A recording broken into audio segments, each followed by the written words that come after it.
Hello, Airbus Cockpit Coach here. It's great to be back on the channel. It's been a long time. But we're here on the ground in Birmingham with a new Pyreegue scenery that's just landed today. And thank you to Pyreegue for the copy of the software he sent over. He did give it to me pre-release, but I just haven't had a chance to stream. Nearly got there last night, but I did splash out on a new microphone as well. So setting all that up impacted as well, so it slowed me down a little bit trying to get all the settings adjusted. Hopefully sounds okay. There may be a few more tweaks needed. Let me know as we go, but happy to move a few things on the fly. But no, it's great to be back. It's been one hell of a busy summer season so far. I have maxed out on my hours and I'm very shortly about to go and spend some time on a beach in Greece. However, we had the opportunity to check out this scenery and we got the new Fenix BFU update, and we're here with the 319 today.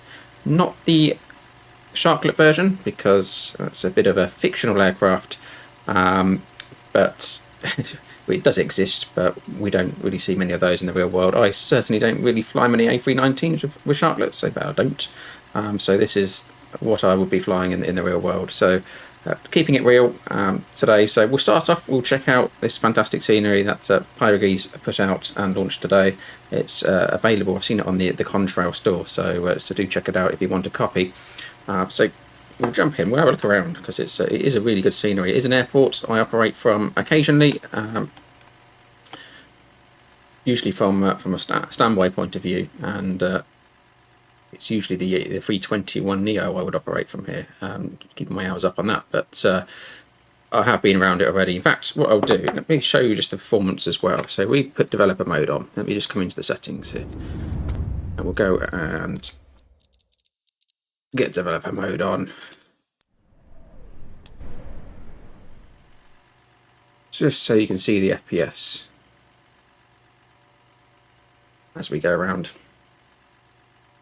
So I'll exit dev mode just for a moment. So you can see performance as we go around. I'm not on VAT sim at the moment, but there's no traffic. But in terms of impact, we got the Fenix obviously loaded in. In terms of impact, we can take a look at how it's performing. In fact, you can't probably see it under the fly live banner there. So let me just turn that off for a minute. The FPS, just to give you an idea. Good evening, all. Ted, great to hear from you. It's been a while. Chris, so we can make this flight. Have a good flight. Thank you, Chris. Rotate. Good evening to you. We'll come back to your question. James, I got to dip in and out, but thank you for the tutorial videos and a huge amount of value out of the 350 series. And you just bought the Fenix 2. Yeah, I'm mostly Fenix or Airbus 320 series orientated because that's what I operate in the real world. But Airbus has a lot of similar logic across its fleet. So yeah, really good detailed overview of the scenery here at the new Pyreegue Birmingham. That's out today. We've got the monorail, the train does move. There it is. There's the train moving around. So yeah, really good action over here. So we've got the car parks. Actually, I did notice something with the car parks. My car's in the car park, everyone. It's there somewhere. I need to go and find my car. Even down to it's a number plate detail.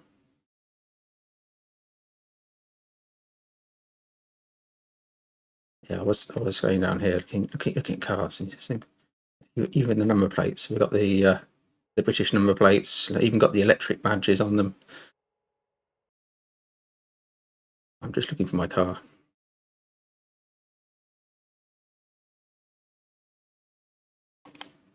It's here somewhere. Have a guess. Have a guess what car you think I drive.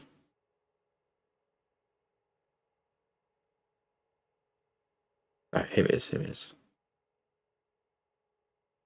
There's a few of these around. But yeah, I have the Model 3 in white, just like this. A year younger, actually. With those exact alloys, would you? But it is a dual motor long range, so Pyreegue just needs to slap on the dual motor badge there, and jobs are good. So yeah, I am here today in the car park. So it's very realistic. I've got the radar spinning up there. this is where you get a few people standing in the car park overlooking the runway. All very realistic. It's a fantastic scenery.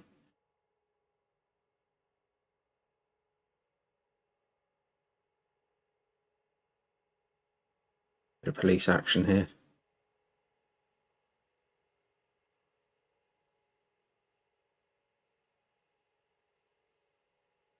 Sure, many of you will recognise this. All the hotels, Novotel, extra multi-storey car park. Of course, the important bit's the stands. There's a fair bit of detail within the stands. I was even looking at things like the just the detail on the ground power. Look, you can see the voltage being supplied on the display. Some real detail in there. And also, we go over to the runway. I think I need to speed my drone up a little bit, but let's do that. We're here all day, chugging along. Let's whack that up a little bit. So, Birmingham Airport is a bit of an aircraft carrier. We've got the little jump down there, so I'm just checking out for that. We've got a very undulating runway here at Birmingham. Just see down the end, you've got the bump. So when you depart from this end, the free end, you really want to be lifting off when you get to this little hump. Otherwise, you get a bit of a false lift off as you come over it, and the aircraft will sometimes jump off it and go back down. So it's around about here.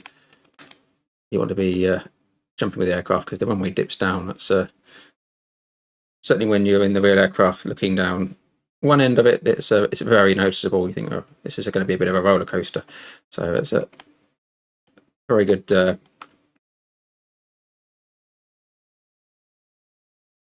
depiction there of how that's put in. But yeah, it's a noticeable feature of Birmingham. Over here, we do get some 747 cargo visitors come over here so every now and then. Some more fancy aircraft and the cargo operations park over here on these stands here. And lots of detail modelled, providing lots of immersion when you go onto stand. Over on this side is where we've got the airport fire station and some of these sort of ground operations trucks and bases. Have a look in blue as well as the fire tenders are here in Birmingham, so that's very accurate. Test of their lights over here. Look, excellent.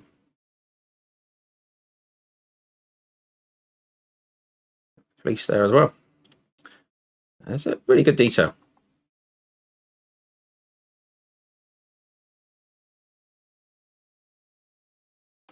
You can see performance. I'm getting 130 frames here as FPS as we fly around the airport. We've got the stands here where you sort of get the larger aircraft come in, the 777s and the Dreamliners. This is where we are over here, and there is some detail within the terminal as well. We're going to jump through the glass very elegantly, but yeah, we've got a great departure area. So all the brands here, duty free.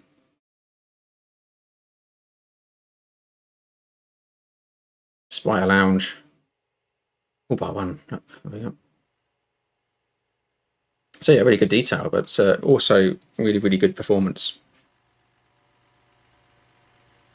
So performance isn't an issue with this scenery. It's spot on. This will be my go-to Birmingham scenery, without a doubt. You can, of course, if you have better control pad skills than I do, walk down there and out to your aircraft. So this is the new Pyreegue Birmingham. It's certainly worth adding into your collection, especially if you fly regularly from this airport. Commonplace for charters, but it does take the A380 in here from Emirates as well. That crosses over my house most days. I see that in the 777. Coming into Birmingham, I live between Birmingham and Luton, so You notice a lot of the arrivals coming over for Birmingham. The A380 does go in, and it does get down onto this runway, as do 747s on cargo ops and regular Dreamliner visitors as well. It's quite a big charter base though for your Mediterranean holiday destinations. Today I'm going to take the Fenix BFU down to Jersey, and we'll return. We never know, we might go somewhere else, so we'll see where we end up. The reason I'm doing short legs is I just want to test. I don't want to sit in cruise. I want to test the aircraft out a bit in terms of landing, and give it a bit of a spin on the approaches and the takeoffs, and then check that out and get a bit more of that into the stream. So that's the idea today. Let me just turn the frames off.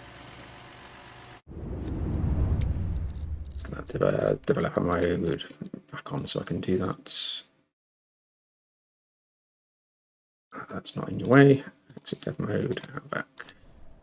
Excellent, and we'll get the camera back on to external view. Yeah, again, coming on to the Fenix. Thank you, Pyreegue, for that. It is a great scenery, so please do go and check that out. It is on the Contrail store today. So, Fenix BFU update. I guess from my point of view, I don't really look too much into the change log. I'm used to flying an aircraft that works, so I tend to jump in them and see if they do work, as I would expect. So we'll see how that goes. But it is a nice model. When I jumped in, I just first things I noticed were display clarity. I really like the displays on this aircraft. A lot better, I think, in terms of what's coming through there, in terms of visuals. We can jump in. All I would say is that, and we're having a bit of a discussion in Discord, A319s don't look this clean and tidy. They're worn. Typically, the aircraft I fly are 15 to 22, 23 years old, if not a little bit older now. Some of the older birds in the fleet. So it's they're pretty worn around some of the controls and dials and bits and pieces.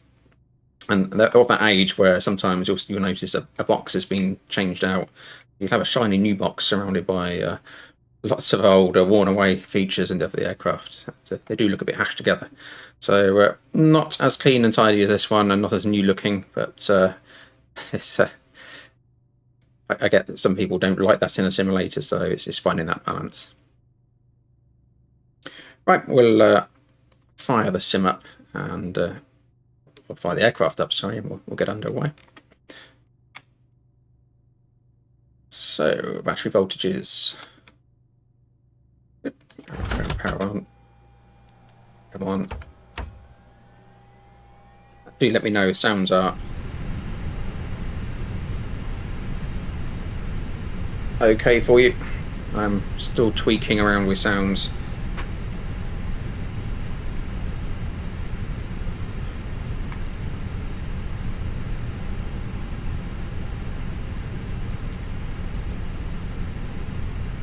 Should have done my safety checks, but before doing all that, I had turned the aircraft on already just to make sure that my MCDU was lighting up. I've got the Wing MCDU, Mini FCU here, and Thrustmaster Captain Edition and Side Stick. Not using the TOBI tracker today because I haven't managed to get that flying with 2024 since I've reinstalled it. So that's the status. Let's just work our way up the panel. We usually give these a test first flight of the day, so ring all the bells, cabin crew supply, oxygen can come on, ground control comes on.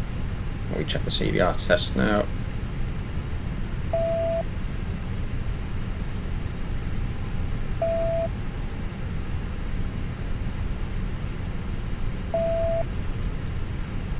Heard that then. The fans of my computer whizzing away. I think I missed that. Can't hear that properly, but. That on to captain, and we go left, right, middle. Off that one comes to position 1. Off at the bottom. I am going to get the AP one now, simply because I forget without a first officer in the cockpit simulator. Making sure everything is where we expect it to be. review that in terms of passenger numbers. I think we're okay today.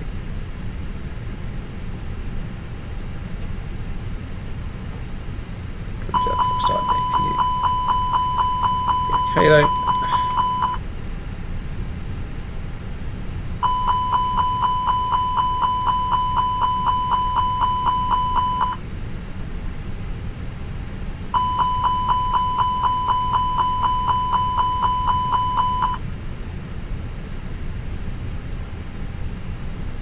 Excellent.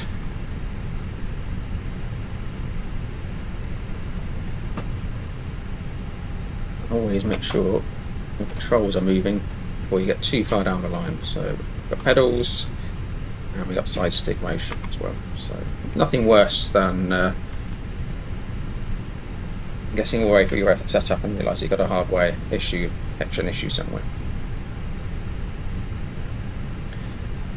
Okay, we've got the flight plan loaded in, so Echo Golf Bravo Bravo to Echo Golf Juliet Juliet. Just get the aircraft loading. So expecting 141 passengers today, cargo just over 2 tons, and block fuel 4.8 tons. Can load the aircraft, and we will try GSX if it does its thing. Refueling truck is on its way. So. Something's going on. Let's just double check outside, make sure that's all good. Saying something. I can't hear it. Tow truck appeared. We have requested fuel. There's the fuel truck. Working its way through this new scenery we got.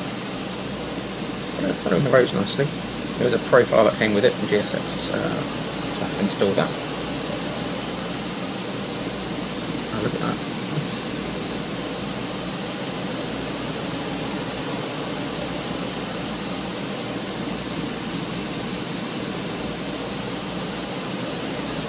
Well, let me just make sure so I've got live weather. Live.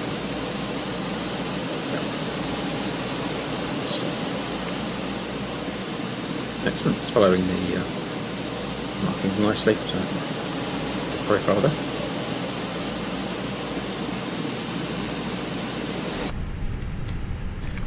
Good stuff. Loading is underway. Right, it's let's get the flight plan up here.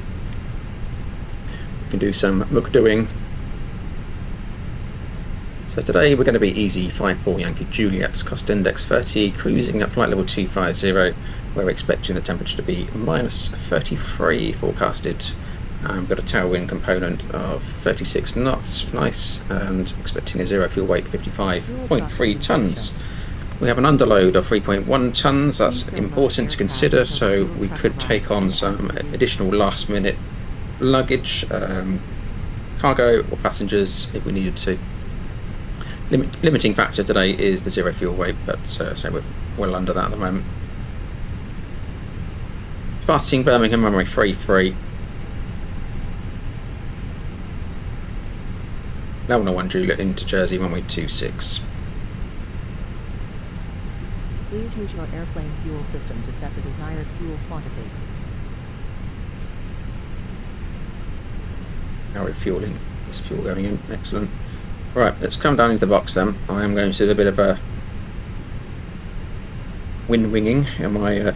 Is this the first time I've used the new wind wing MCDU on stream? I can't happen. Right, we have a good enough database, correct aircraft A319 100, correct engine type. Good stuff. Let's see if we can pull the data in. Got to say though, the rubber keys on this do make it so much harder to type. It's it slows me down, no end.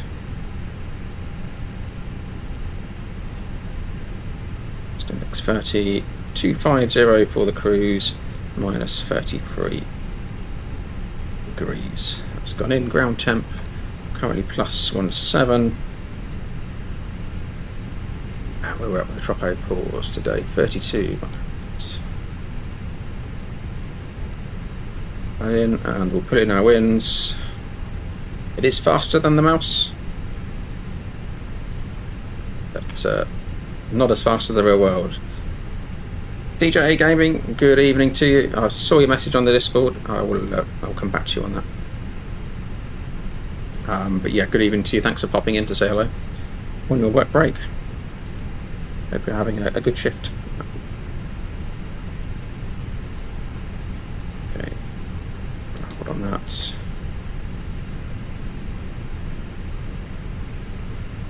So we're expecting runway 33. Did we put a departure? We're doing straight out.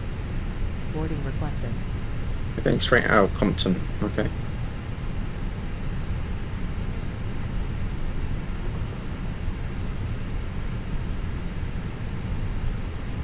Probably my bad landing. That's happened though. We were 26 Lona 1 Juliet. Throw that in. Just cross check that Lona 1 Juliet. It was indeed.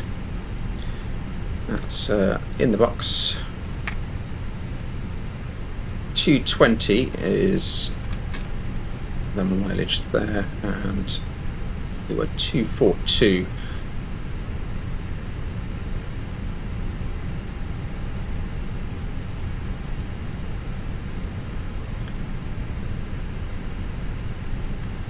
Probably our departure. We'll check out on the we'll run through the route once the nav comes online.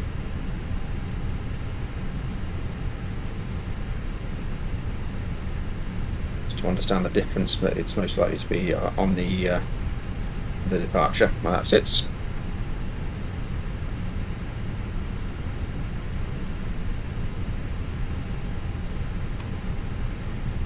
Let's bring up some charts.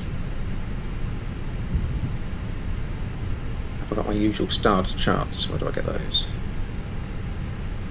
Just is it pre-starred? Don't start them, so we haven't got a departure. Okay. So that's why. So departure straight out. Direct to Compton.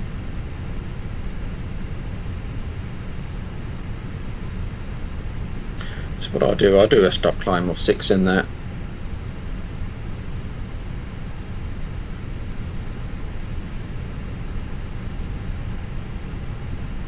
Probably going to need these on night charts shortly, so we'll get that set up. Short taxi. Echo Sierra, Sierra 1, F33.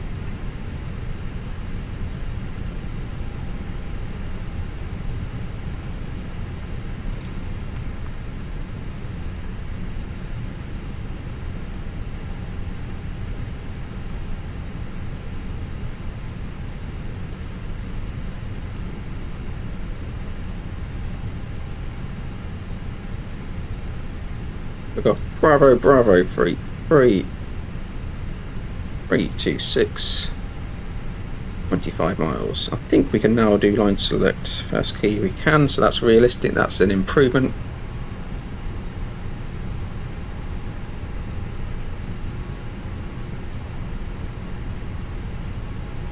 Steve, you've just ordered the MCDU from WinWing. I'm trying to think, did I get stung for delivery or not? I don't think I did. I'm gonna have to go back and have a recall. I know I got stung on the mini FCU. It was like 70 quid. But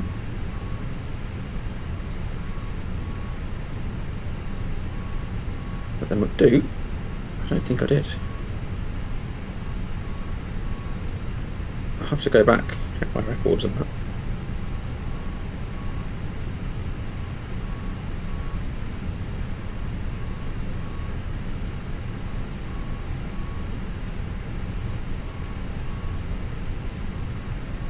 Just setting up the immediate return should we need it, in case we pop an engine. So we've got a hold, we've got straight out runway heading if required, and we've also got the ILS free to come back round to. I could go all out and complete the perf for that, That's what we do, what the first officer would do in the real world.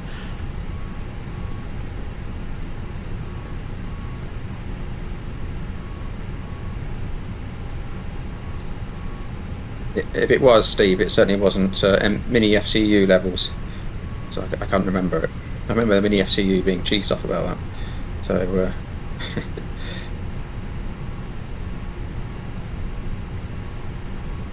right, let's check out this route. Let's zoom out a little bit.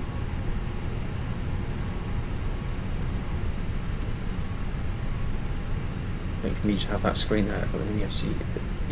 Do now. I can just press this key down. So Birmingham, turn straight out. Now Leona. It's about the 13-mile mark. Yep, that's correct. We want to be about flight level 100. That's a really good restriction to put in, actually. We aim to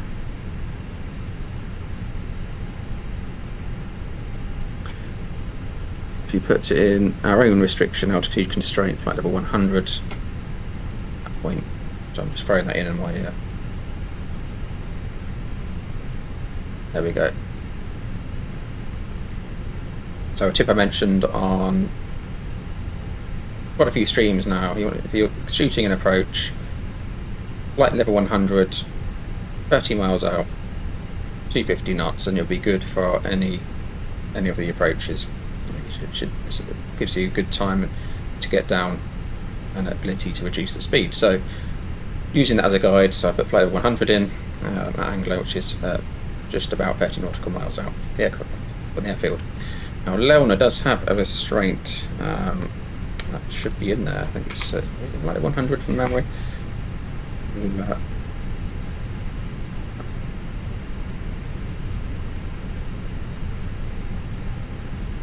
Yeah, flight level 200 hard restraint, so that is not in the box.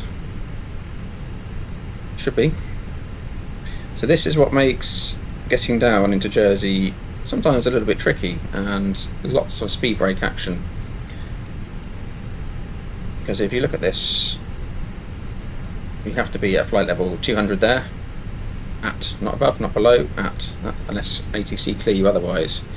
Now ideally you want to be at flight level 100 here, which is only what, 16, 17 nautical miles down the road. Not enough time to lose 10,000 feet, so it can be a little bit challenging to lose altitude on this approach in the real world. Sometimes ATC are often helpful and we don't have to stick to those hard constraints, but if you are flying the correct procedures, Jersey can be a little bit tight in terms of getting down, so you will need the speed brakes out. Okay, that's the flight plan in, although we wouldn't be going in to Jersey. We'll go Anglo direct to the centre fix, so we'll take out Jersey, do the teardrop and go direct. Insert, that's cleaner. That's what we'll do in the real world. To 217, so I lost a few track miles there as well, so it's a bit more sensible. Excellent, route is looking good. How are we getting on with the loading?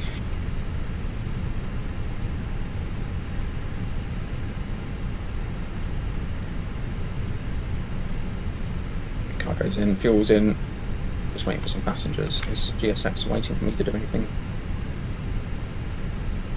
Boarding passengers now, folks.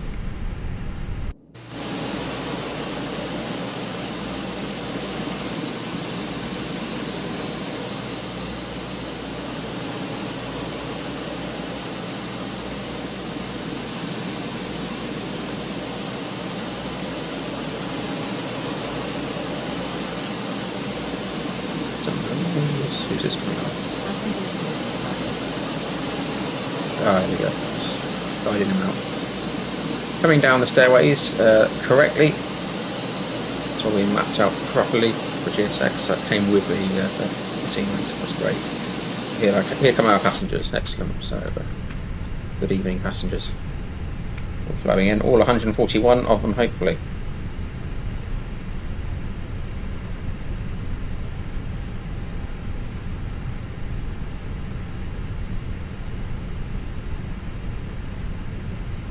Excellent. Let's just adjust these displays a little bit. Have a look at the weather radar as well. Turn those on, constraints on. Up 10. Weather radar has been a subject of a great conversation. So we haven't got tilt, which is a problem really if you're using a weather radar. A very flat view, I believe. This radar hasn't. Again, in the Discord I was mentioning, it doesn't seem. Well, it's certainly not as helpful as the real aircraft would be in terms of weather radar.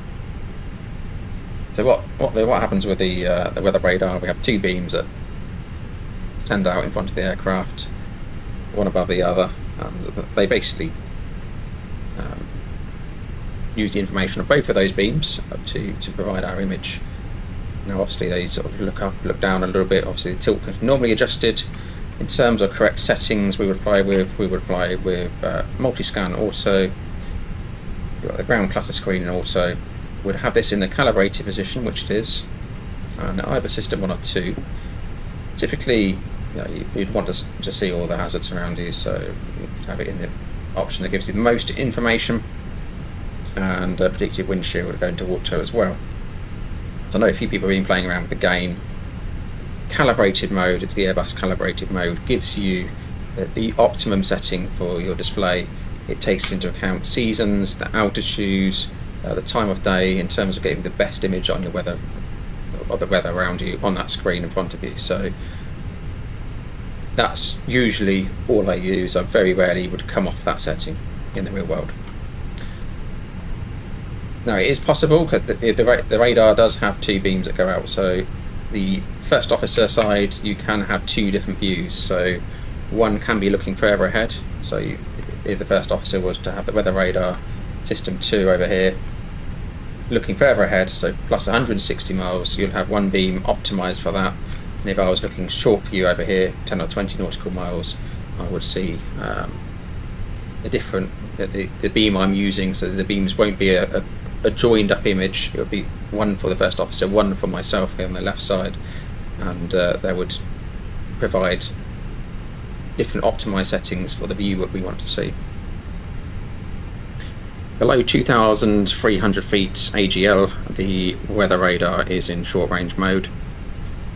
Above that, if we have the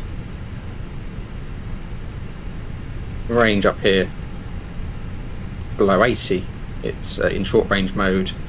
Typically will provide a view of weather up to 60 nautical miles out.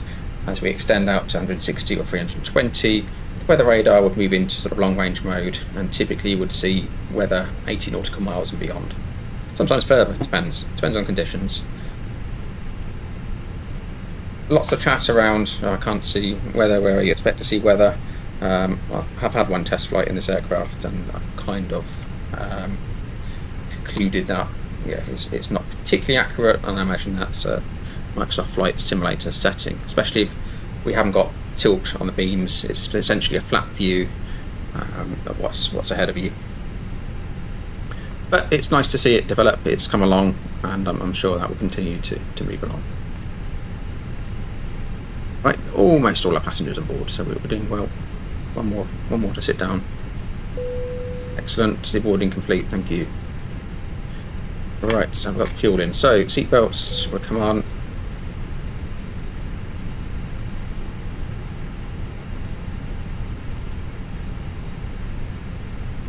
Can lock our door. Not lock. Yeah. Good. But here, haven't had a chance to run the performance figures off the prelim, which we would normally do. You see me doing other flights, but we'll go down. Send that over to McDo. Let's check that's all in there. So alternate, let's just check our alternate on the plan.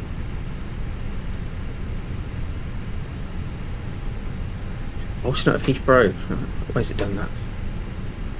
Can't be seen in Heathrow in my EasyJet.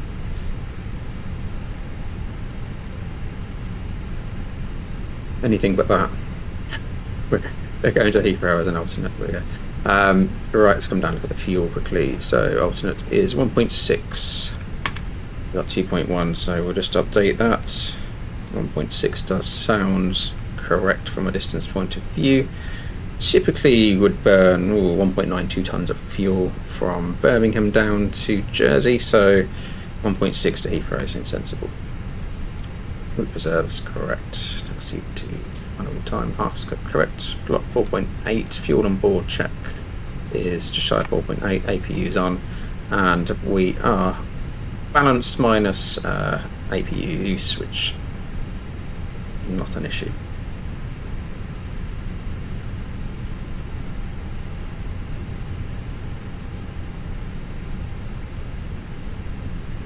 Right, Magic Bar RFK 1018, we can confirm that. Check out.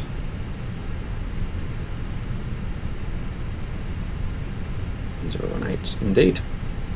320 at 15, so 12 knots on the head, 3 knots crosswind for our departure. So crosswind, slight crosswind from the right. Speed up.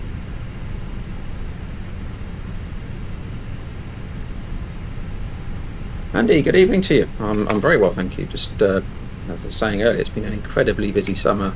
Flying schedule's been manic. I maxed out my hours. I'm looking forward to a holiday. I did get a call from the disruption over the last few days with the air traffic control, but I had to a standby call, if you like. But I wasn't on standby. It was can you help? Because lots of out of position aircraft. Unfortunately, I had to just remind them that I was not available. But yeah, there's a bit of panic going on, I think, around that event. Excellent. Right, we are good to go. We should really do a little briefing, I suppose, in terms of what we're doing. So it's left-hand seat departure. Bring up our charts. We have to do our performance. Click spicy. Let's just quickly do our performance. Free dry. Optimal 1 plus F. X off anti-ice off. No tow needed 59.9. 28.4 checked. Intersection is no intersection with full length. Calculate. So we're 41, 45. Flaps 1.6, flexing 68.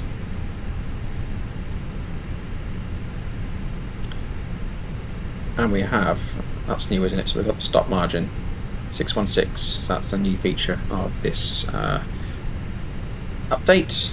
It's great to have that in there, because that is something we do review in the real world. It's important to have an understanding of your stop margins, obviously, for very obvious reasons. Safety. So it's a big spot. Is doing that. Yeah. Dodgy iPad. Right, what do I need? Charts. So back to Birmingham. Started it, wasn't it? At the airport up. So we've got no hotspots here on our route out. That's a runway 33. Short taxi, expecting off on Whiskey Delta Echo Sierra to Sierra, holding point Sierra 1. Runway 33. Stop margin is 616 on objective takeoff at V1. Engine out, SIDS in the box, straight out 25 miles and hold, and we're planned in to come straight back into Birmingham runway 33. And in terms of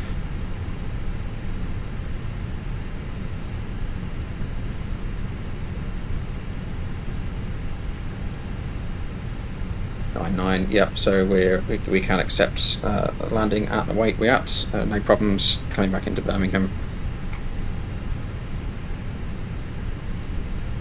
Well, so it's Birmingham will be the most sensible option unless we need a longer runway for any reason.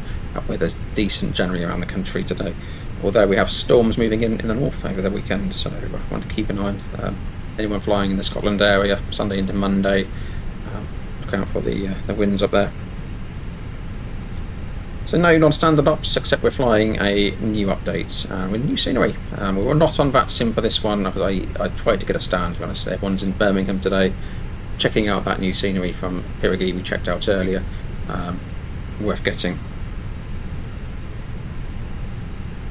Okay, so we'll take off runway 33, full length, straight out Compton departure. We stop climb 6,000.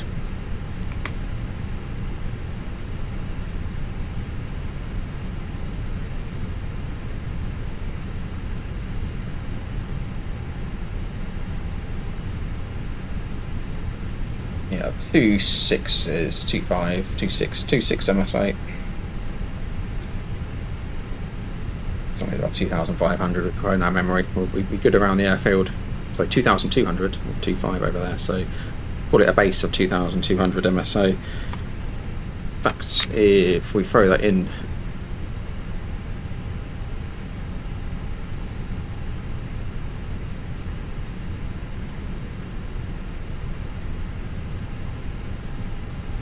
engine out. Keep defaulting back to using my do with the mouse, even though I've spent all this money on a fancy wing next to me. But there we go.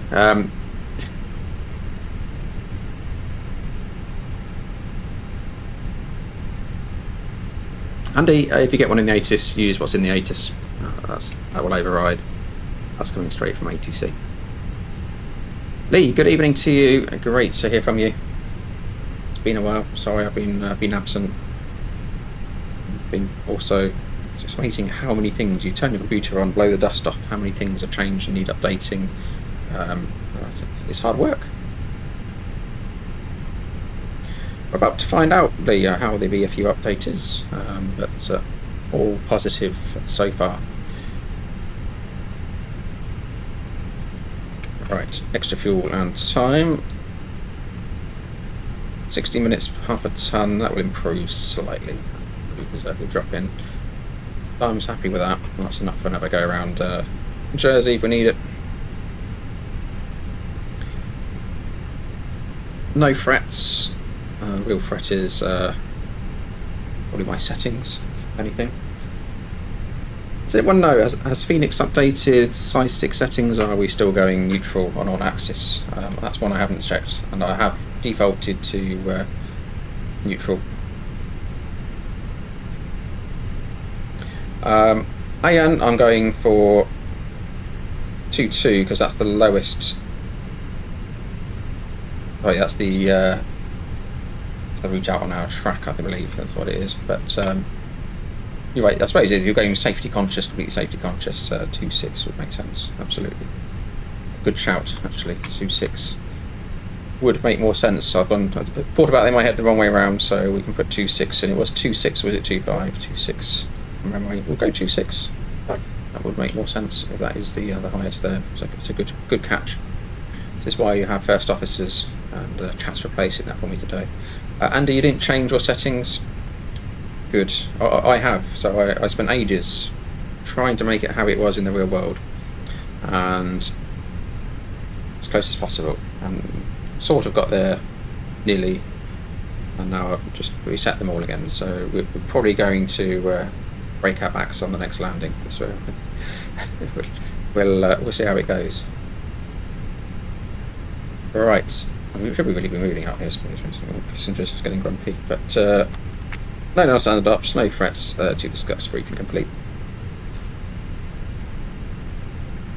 Right, GSX. I need to undo, so I'll make phones out on those things. Stairs before we do the GPU. Pick up there. Beacon on. It should automatically. If I put. Is that doing its job? Yep. Don't interrupt.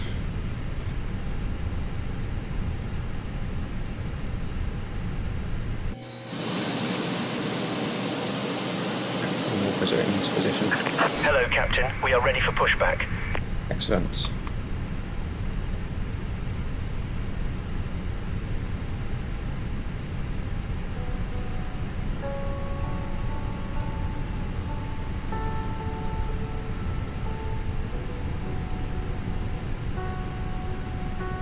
Just talking about weather earlier, Andy, the weather radar. Departure checks completed. Bypass pin inserted.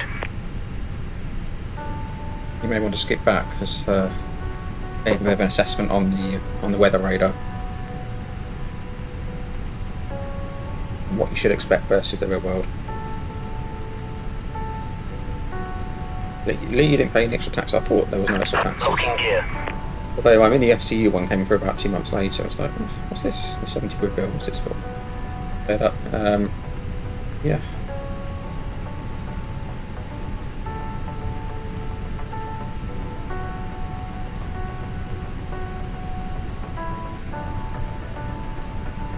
Space, Western Whiskey. Release parking brakes, please. Okay, parking brake is Commencing released. push. All engines clear. Start at will.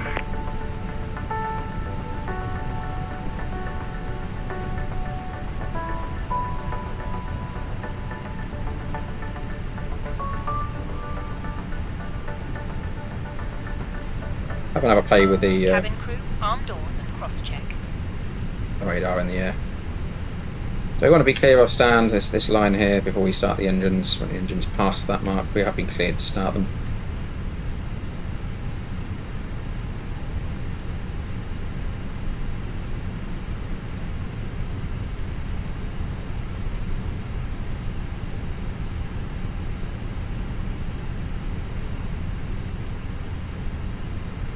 Now, starting one.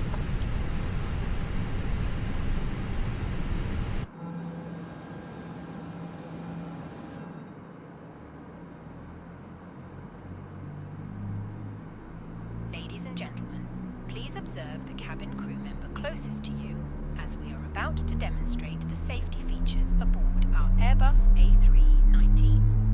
Thank you. Oh, you finally got your do, Andy. Excellent. Ladies and gentlemen, welcome aboard our Airbus A319. Should we monitoring this engine start, really?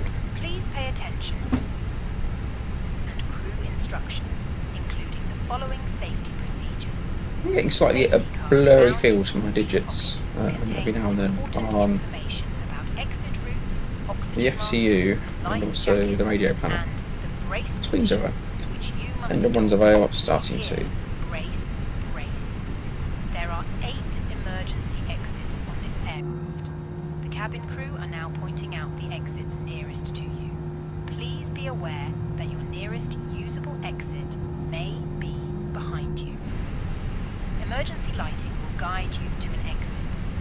In an emergency, Please set parking brakes. your seatbelt Parking is brake fastened, is set. adjusted and released as shown.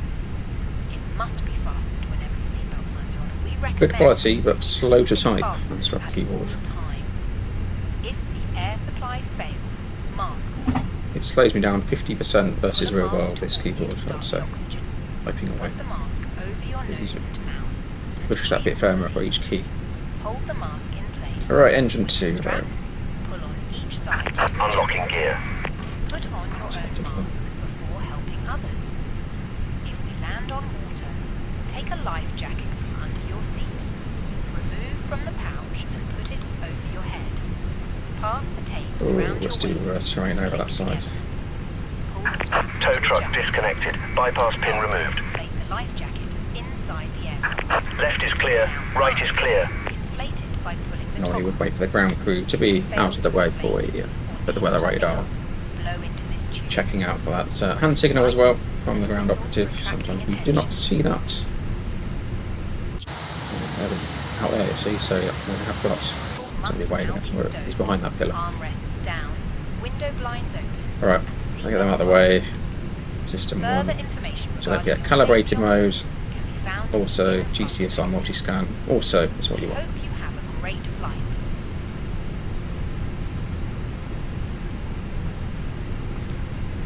Reset, flaps 1 plus F. Spawner on.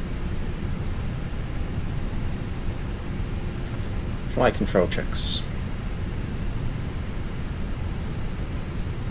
Also want to 676, we'll do it from that.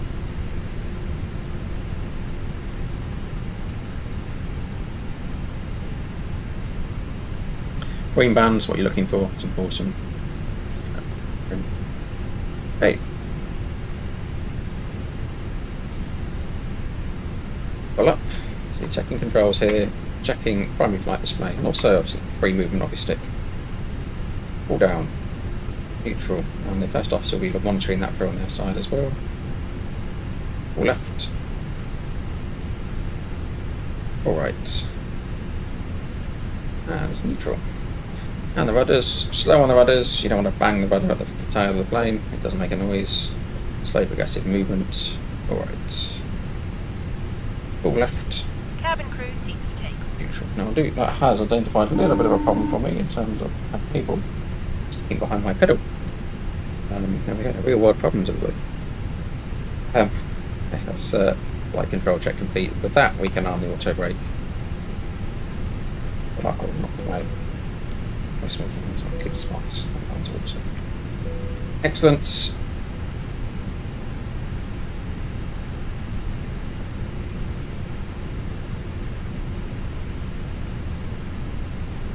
Cabin ready. Big scan around for any white lights, essentially, is what we're looking for here.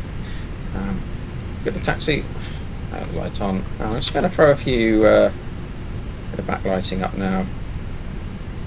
Get that time of day. We may need a bit of light. We're messing around with that on the departure. Okay, we are clear left side. We are clear right side. Okay, brakes, parking brake released. 319 will roll by itself. We get too fast. Brake check. There we go. Pressure 0. It's a good check.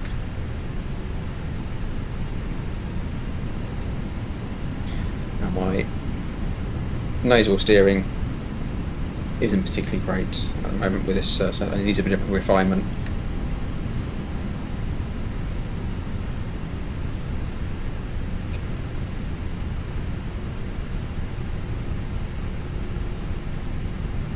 Something I struggle with most is the steering on the ground in terms of finding the real world feel for that. Clear right side, clear left side. Really would like the Tobii eye tracker back up and running. What's that? Actually on the ground. Okay, takeoff conflict check, normal.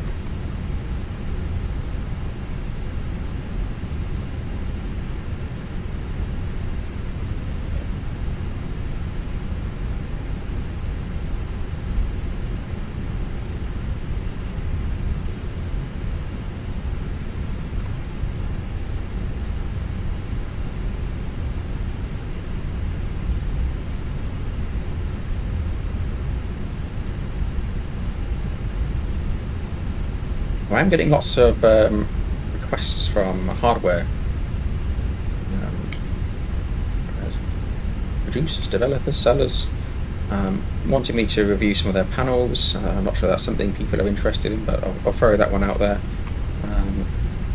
Some of these sort of combo panels, so overhead mini replicas or panels that combine a lot of things into one box. So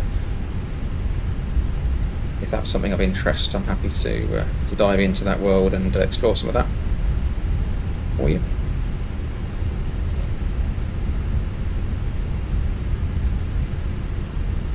Yes, nasal steering is just a little bit clunky. So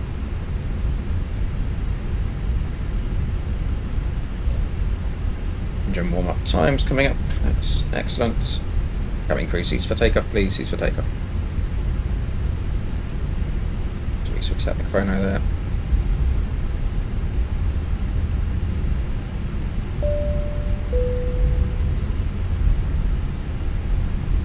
Gotta go straight out.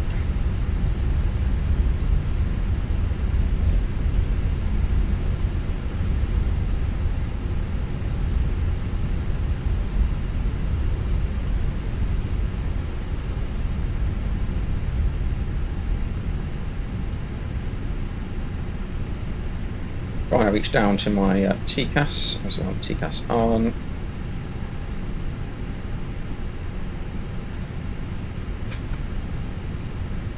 Nothing on TCAS, and the bridge is clear.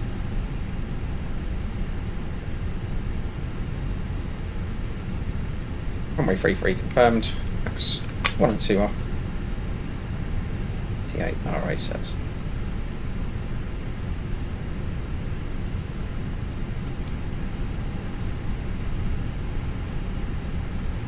So departing the new Pyreegue Birmingham scenery. Thank you Pyreegue for that.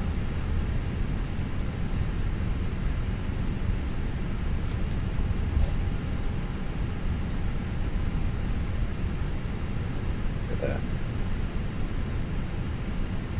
Brake temps are good, nothing sticking, nothing overheating there. That's right.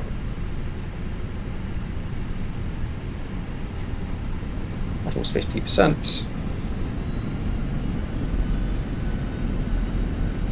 Engine stable. Manflex 68 SRS runway, auto thrust blue. Undulating runway of Birmingham. And off the aircraft carrier ramp, 100 knots checked.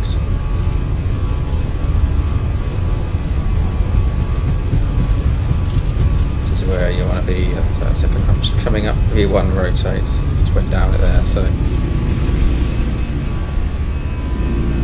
Positive glide. You're up.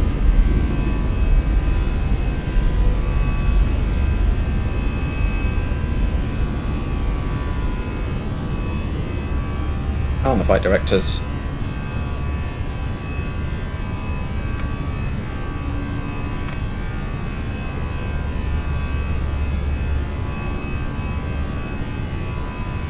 Lever climb, thrust climb, climb, auto thrust. Manual flight.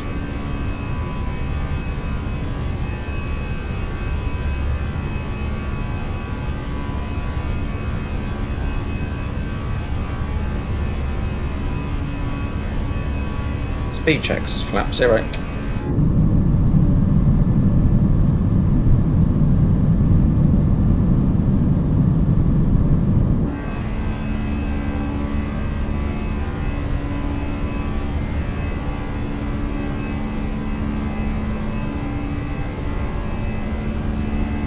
Go on.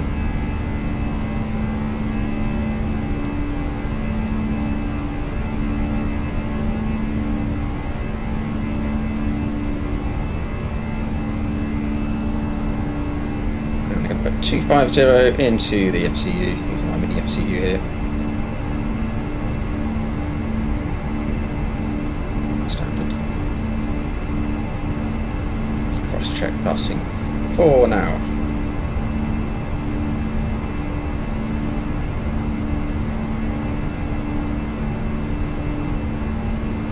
Temperature plus 14, we're out of icing at the moment.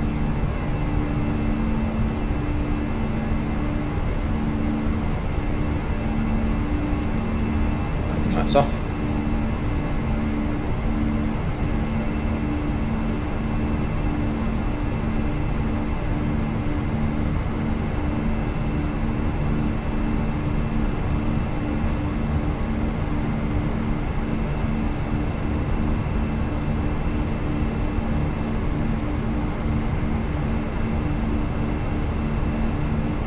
Ladies and gentlemen, please keep your seatbelt fastened whilst the seatbelt And baby sign is one. on. We recommend that you keep your seatbelt fastened whenever you are seated. Toilets are located at each end of the cabin. Remember that smoking is not permitted Excellent. at any time. Now simulator. In just a few moments, we will commence our in-flight service, offering you the chance to choose from our fresh selection available today. You're at FS Expo. Ted, what was that?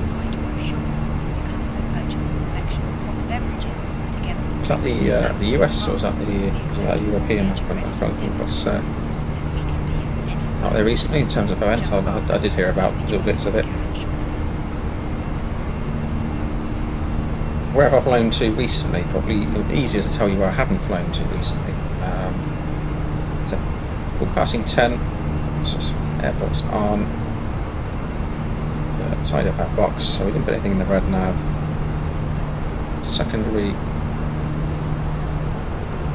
delete secondary, copy active.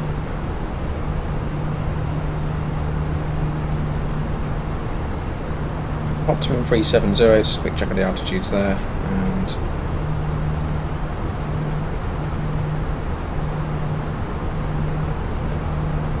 so to that, should we need it. Accuracy height, excellent. All over, I've done a lot of, I've actually done a lot of UK short haul. To be honest, it's usually every other day a UK short haul, triple day in the schedule, but also some of the longer ones. I've taken the 319 down to Athens last week. So that was a day out. It's all the holiday spots, Andy. To be honest, it's Funchal, done Funchal a few times. Tend to go there a lot because I'm rated. There aren't so many pilots rated, so it's you tend to go to your rated airports more than others. No clouds, Ian. This is pure MSFS. No add-ons at all. So yeah, cloud simulator's doing well. Weather radar-wise, I sort of see usually a bit more noticeable that switch being flipped over. Yeah, I didn't see any weather there. Would I get some reflectivity? So the weather radar is designed to show you what's in your flight path and what's a hazard to you, basically. These clouds aren't necessarily a hazard to us. You do get a bit of a green return off that kind of a layer though. Obviously we're above it now. Multi-scan will be doing its thing, automated, and giving us a view ahead, slightly above as we're climbing, so we'll adjust for our climb. Seatbelts can come off. Let's clear out.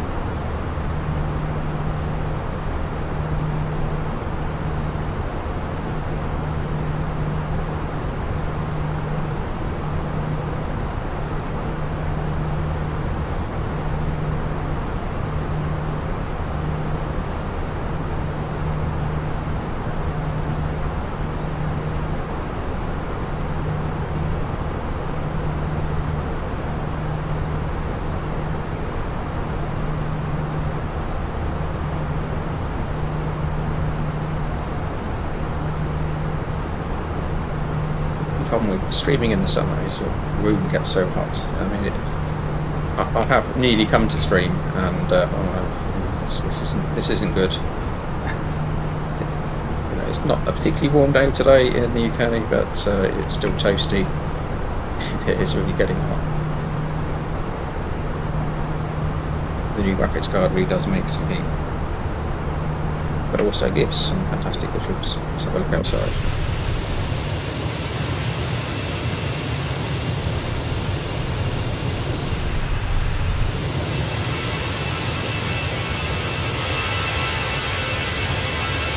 It's a really nice model.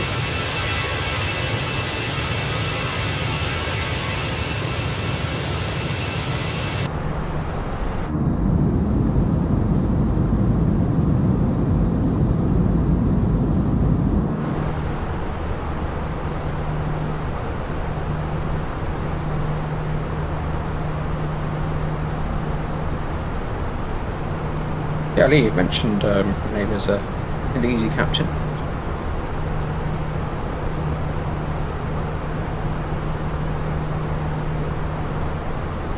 It's come on such a long way, Flight Simulator.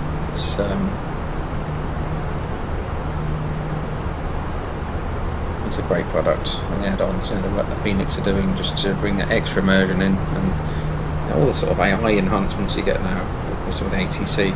So that was the earlier question I didn't answer at the start, wasn't it? Let's go right back. So rotate. You wanted to know how to bring traffic into the simulator. There are traffic settings, although within the options menu of Flight Sim, but I would recommend getting something like Beyond ATC, which can inject real world sort of scheduled traffic into the simulator, or using VATSIM. Gone a little bit off VATSIM recently because the controllers do a great job, but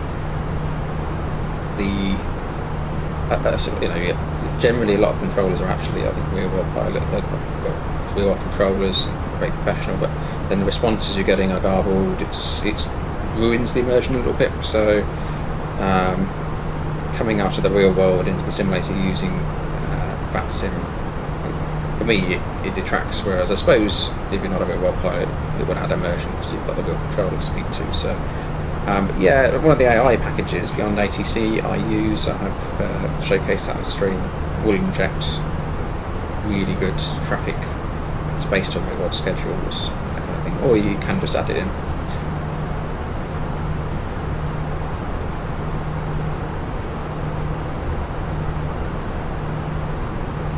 Yeah, David, I'm using the 7900 XTX 24 gig as well. It's the Sapphire Nitro Sapphire Plus edition, something like that. Anyway, bit of a beast. I guess it's slightly overclocked factory-wise. It's got 2 little settings on it. But yeah, it keeps me warm, that's for sure. But I tend to get now reasonably constant 130, 140 FPS. Some of the tweaks I've made. Speed out star fletching 250. And we're just swimming back. Hopefully you can hear the sound of the aircraft okay. Wind. Hopefully sound is balanced. No one's shouting at me about sound, which is good. So system's already crying for destination data. Map out cruise.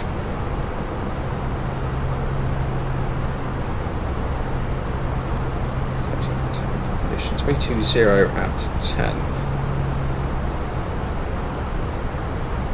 So it's at least a 7 knot crosswind, 18 degrees, 1018 still, 8 knot crosswind, okay.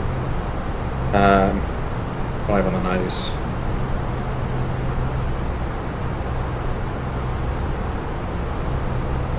What are we doing weight wise now? 59 tons, bang on.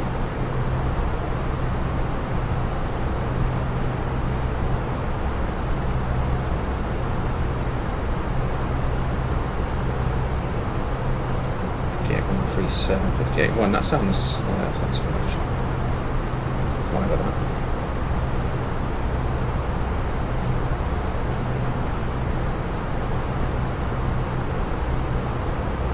Trip no, never works for Jersey.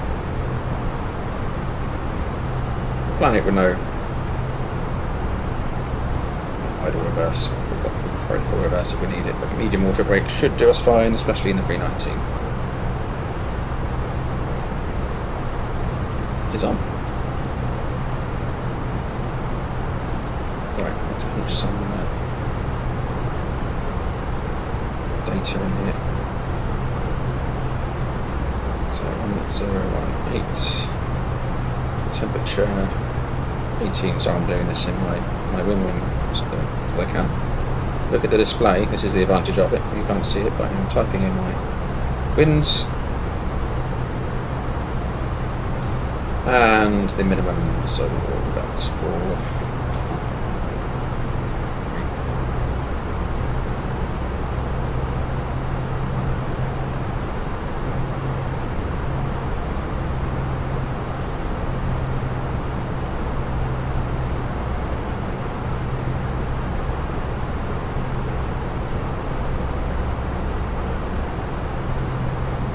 so it's for something from memory, but always best to double check. You fly to so many airports, it's easy to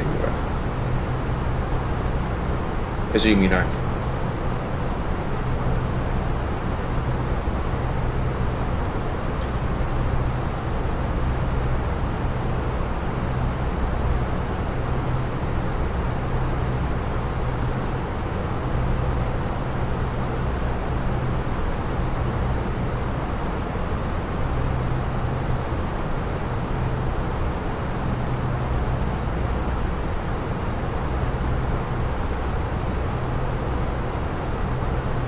Soon starting AN in the 320 in advice. Advice is just to enjoy it. It's great, but in terms of taking the knowledge in, everyone's got different ways of remembering things. But practice your flows. Even if you've got printouts of the cockpit, some people use, make sure it's muscle memory. Muscle memory is important. So touching things, always touching things, which is why I like having the speed brake, for example, as a hardware piece here. When I deploy the speed brake, I keep my hand on it. Remembering to do that. It's muscle memory. It really does help. So you thinking in your mind, this is the after landing flow, whatever it is. Physically, make sure you put your hand where those controls are, so it becomes normal to you.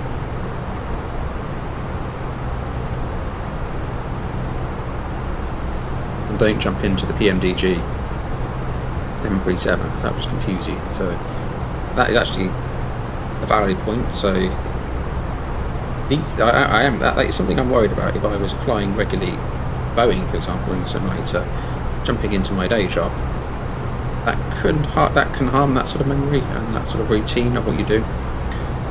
So be cautious of that. But yeah, getting your hands to go in the right places is important. So we're over Southampton already. Let's have a look outside. You can see out here today with the stadium down there. Relegated, Southampton relegated. Down they go.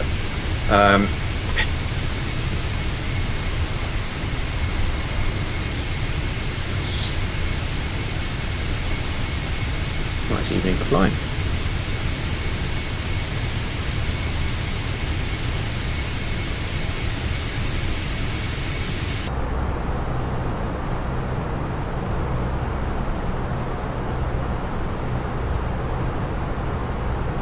I've got a bit of radar return over here that's coming through, see, so maybe it's a flat image. Nothing particularly exciting visually over there. I don't know why that's coming up more than where else particularly, but it does seem a little bit random. I'm going to return that. Again, it doesn't seem like a 3D view, very flat.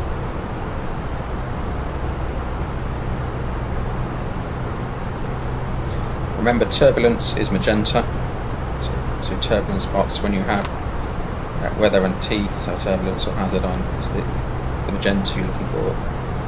Turbulence definitely should be avoided, especially if you've got a blob of it. A splashing of or dotted magenta on your display is moderate turbulence.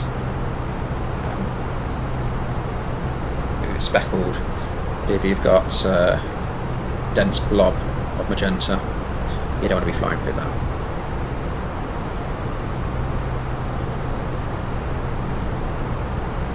Hey, you know, you've mentioned chase plane to me before. I haven't got it, and I should investigate it.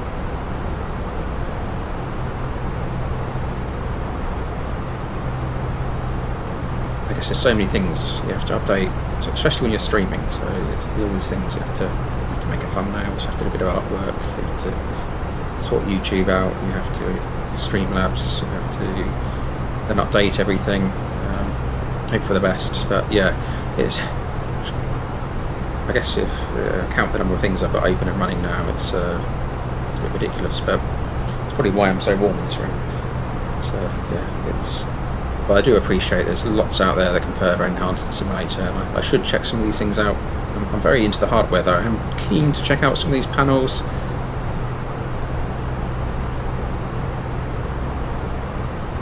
Quite a few people were offering to send me a panel and give it a bit of a review, so I might do that for you once I get back from the beach. Hey, no problem. Any questions, or jump into Discord if you've got questions. There's quite a few people in the Discord asking some more of the nitty-gritty questions on the Airbus, I guess. So, a few people studying the aircraft, so that's a good place to reach out.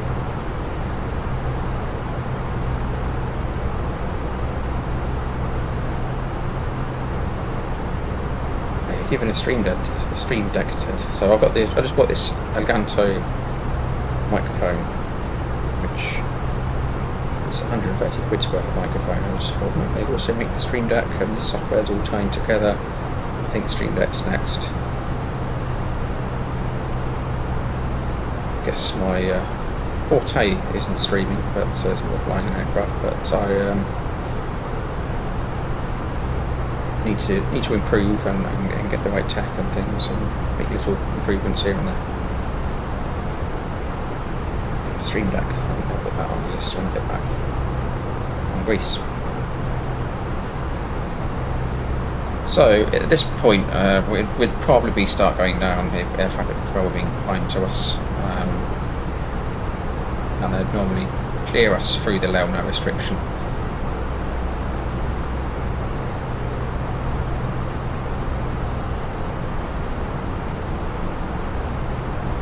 Quite often, but yeah, if we're being hard and fast here at level 200, it's Leona. Put constraints on now. See that.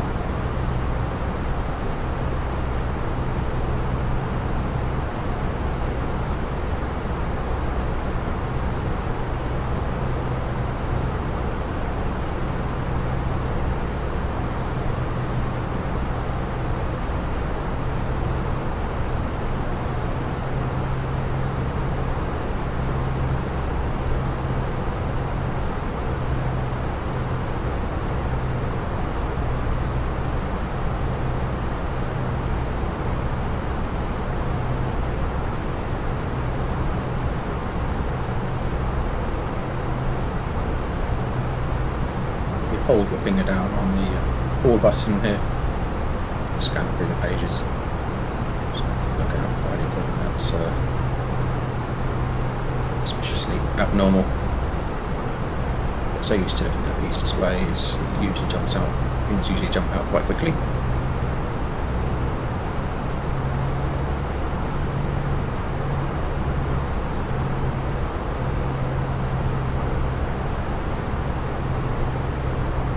Six knot wind coming off our tail as we turn to Jersey.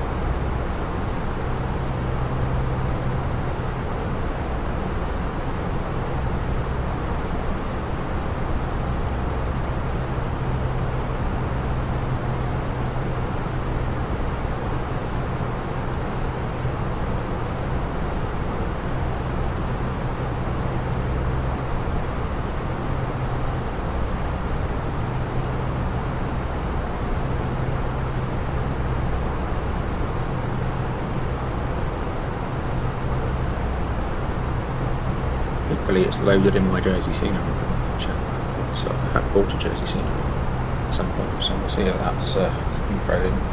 Top of descent reached, and we should indeed the aircraft going down. Flight level 200 blue thrust idle descent, and it's asking for more drag already. Should recover that very quickly, but we're going to need the spoilers out as soon as we get low enough. But the aircraft will want to rocket down to target the flight level 100, but in that angular. It's going to be spoilers out. So we're covering that. We'll do a right to Leona, but it's beyond Leona. We have a challenge in terms of altitude. Again, it's normal. It's real world if we have to meet this restriction at home. We would normally ask, just prompt them and say, do we really have to do this?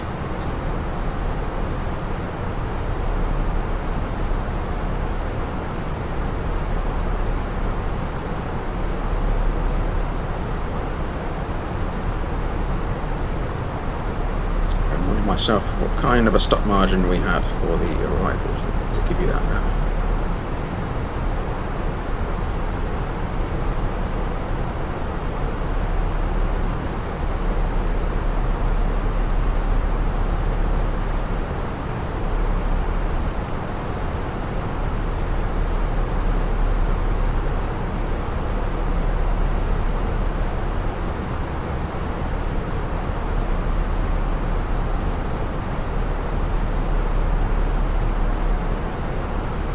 Meters to play with that.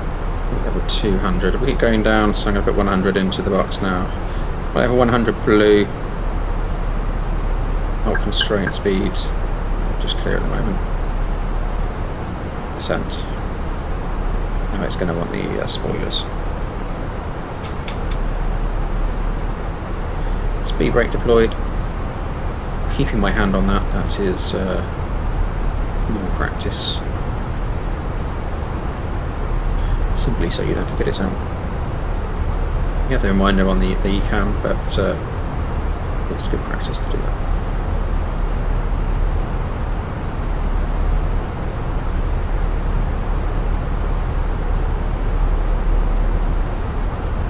I am struggling for desk space, I've got to say, with all this hardware. It's getting a little bit silly. We're kind of at the point where it was like, are we building a PC with some bits attached to it, or are we building an Airbus? Ask the serious questions. So we just go all out and just build a home cockpit. I'd like to do that.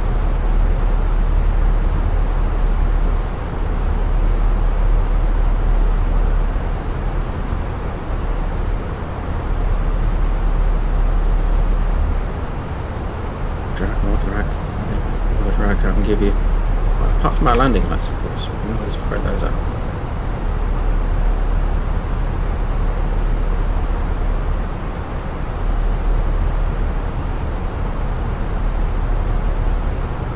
Okay, so we're in the ILS runway 26. We're going to go config full, short runway ups, stop margin just over 400 metres.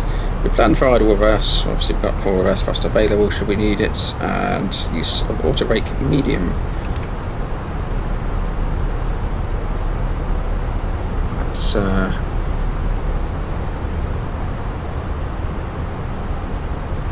where we're getting off. You never know, we might make echo, but probably with my new settings on the side stick, we might even land at echo and be lucky to make Bravo. So we'll see how we get on. Delta towards the end is the norm, to be honest, especially if you want passenger comfort. You don't want to be slamming the brakes on and trying to get off at echo. Rolling out the Jersey is to the end is pretty common. Hotspots, for the taxi and nothing to affect. The only hotspot here is at today's departure end. No special ops, no non-standard ops. Let's have a look at that. So the approach 1900 for the MSA, so we want to throw that into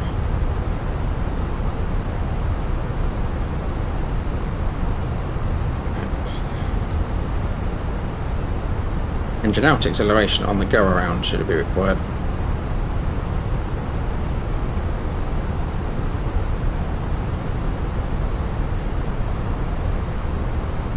Island 1 Juliet, which we're on, and tracking okay. Approach minimums 472. Go around. We are straight ahead to 3,000 feet, turning left to 180. Then is directed to max speed 210 knots. So that's a nice simple one. And a review of fuel and extra time. I've currently got a quarter of an hour remaining, so enough for another attempt at Jersey should we need it. I get the seatbelts on now. We're approaching for level 100.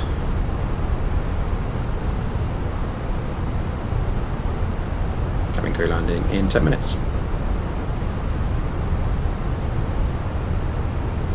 Right, I'm going to keep it going down.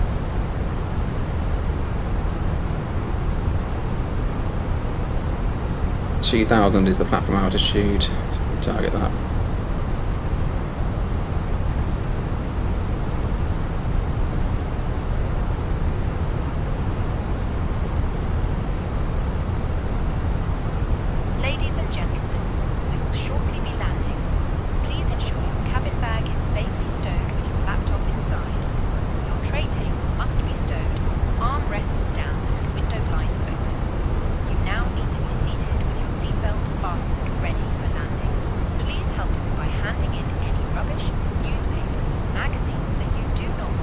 Open descent. The toilets are no longer in service. Thank you.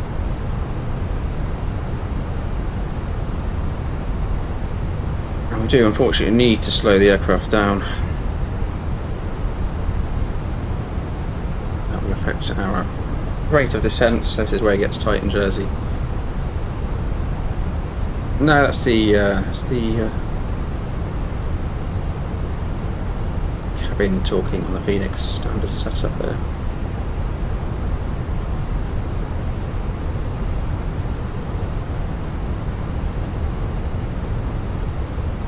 Coming back on the speed now.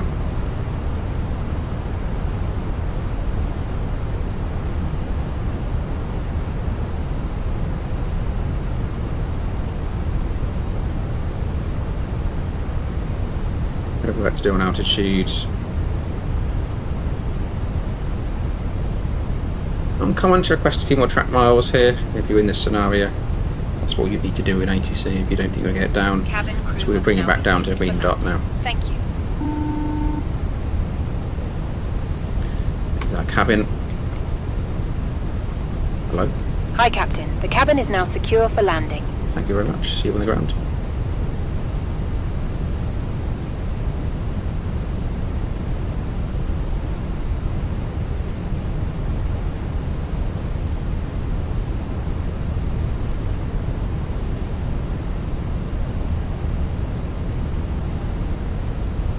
Right, Stream Deck's on the shopping list.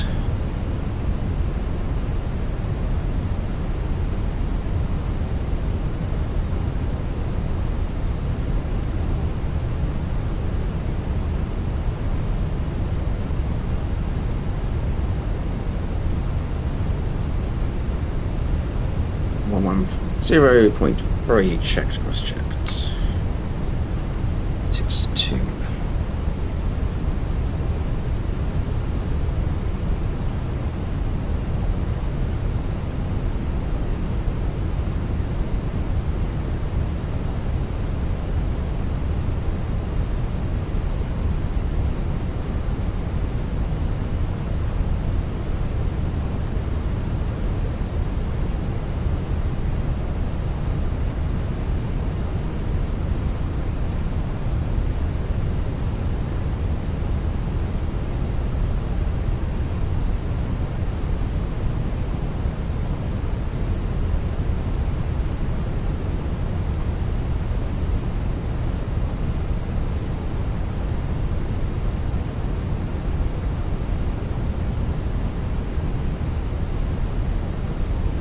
I had to go and open the front door there. It was a very opportune moment. Right.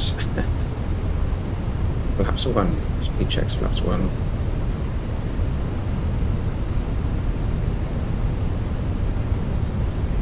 At 3 jaw water and 2 lock star.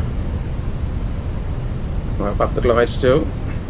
Intercepting from above, although we don't need to be at 2000 to the second marker.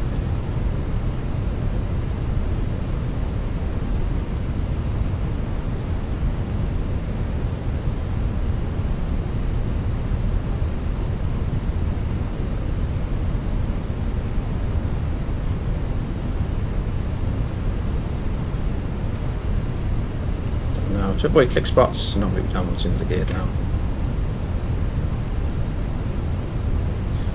Nice clouds, plus 15, and we're good. It's very nice clouds. Cloud effect. Glide slope star, lock star.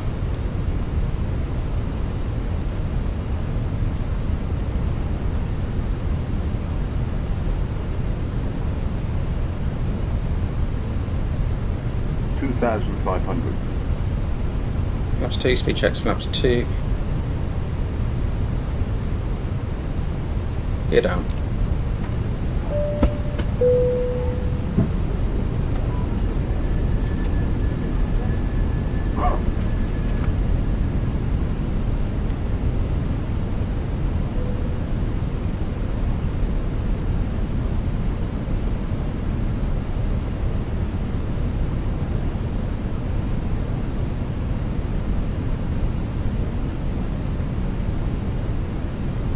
Flaps 3, speed checks, flap 3.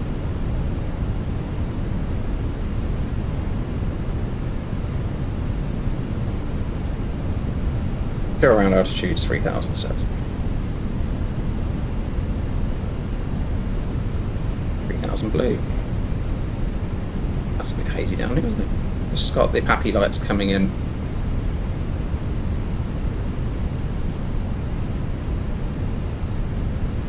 3.5 miles out, 2 whites, 2 reds, and flaps full, speed checks, flaps full. Landing checklist, so cabin is secure for landing, go around altitude 3000, set and blue, eco memo landing, no blue. Landing checklist complete.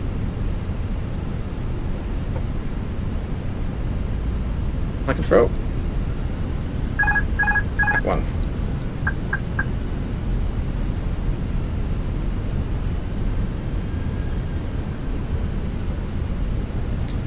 .23 knots off the right, 24 knots. So we're gusting here. Imagine that drops right out on landing. 24 forecast an 8 knot, I think, was it?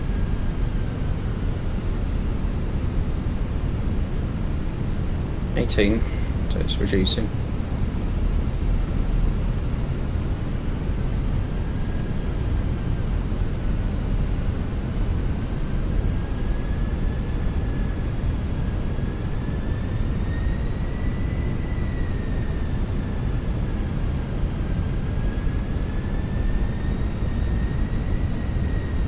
Above.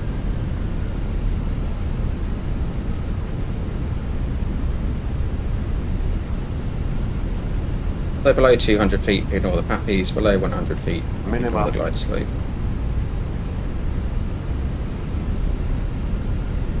We'll land.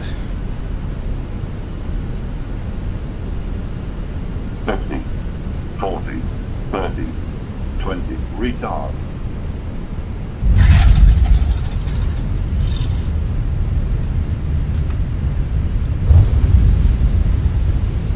Okay. Down. Spoilers and decel.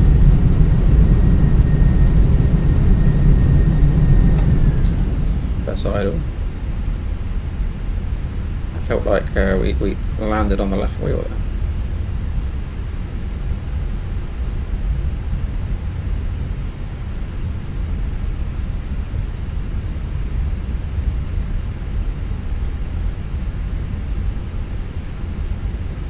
I think they've updated that landing noise because well, I flew the FS labs and that certainly gives you a bit of a scary landing noise. But right, always take single crew. Always take the opportunity here to stop the aircraft, get configured, do what we need to do. There's no point trying to tax the aircraft and mess around. There's no one behind us. Timing engine cool down.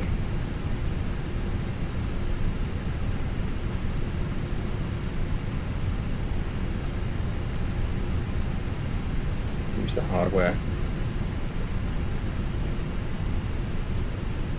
Ladies and gentlemen, the cabin crew will shortly be leaving their seats to perform safety-related duties. However, we ask that you remain seated until the I don't know what the turbulence is. It's a good question. So I am using realistic turbulence and I enjoy that. I've been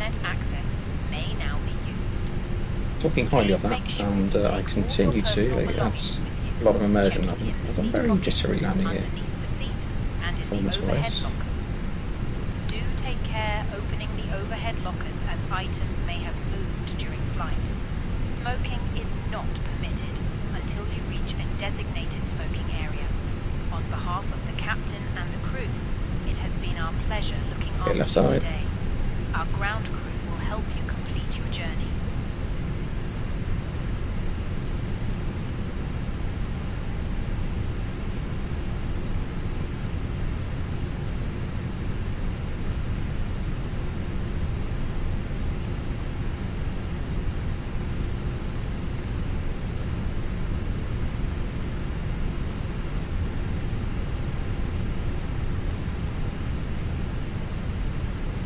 It's just I need to sort out the get a tiller as well. There's no space on the desk for a tiller. Where am I going to put all this stuff? To end up moving house. Shall we go on this stand? Right, let's get that. Is there anybody there?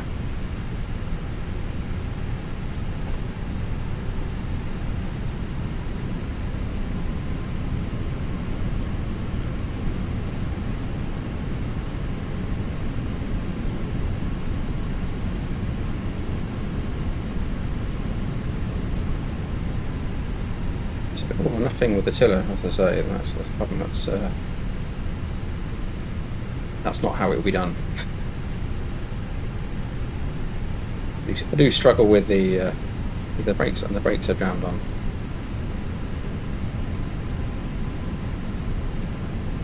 I don't think it's the new Phoenix. It's supposed to be a lot better in terms of friction and things like that on the ground, but generally just finding the setting, maybe even the hardware works, is a bit of a challenge. Oh,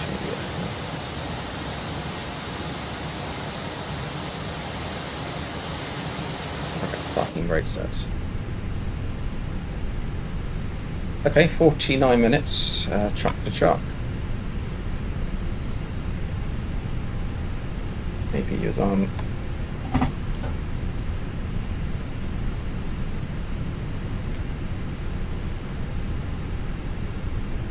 Get those N2s down.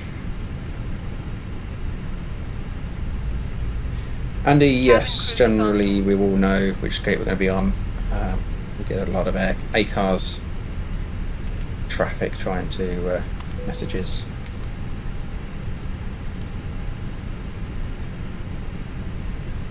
Guiding us along on that. Yeah, generally we would. Sometimes it's request. I accidentally pressed Ryanair. How good is it? I don't want that touching this aircraft.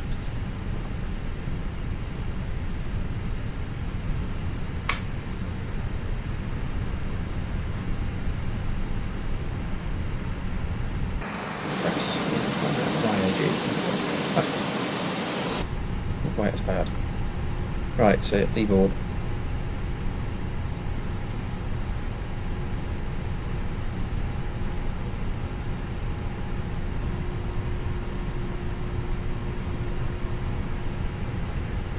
Right, I'm going to knock up a bit of a flight plan Passengers bus is coming. for the return leg.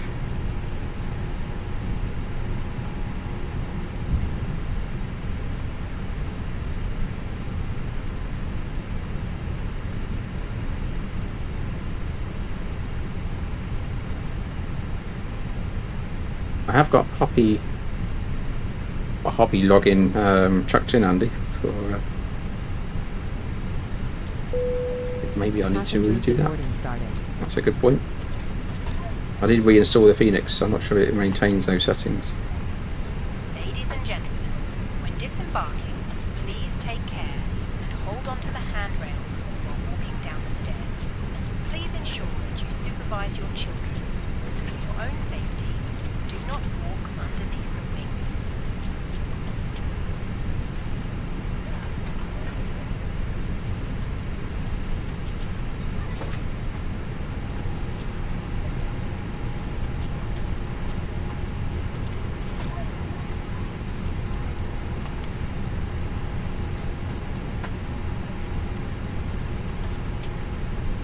You can message other people. I've certainly had messages sent to me where I've been flying from other pilots.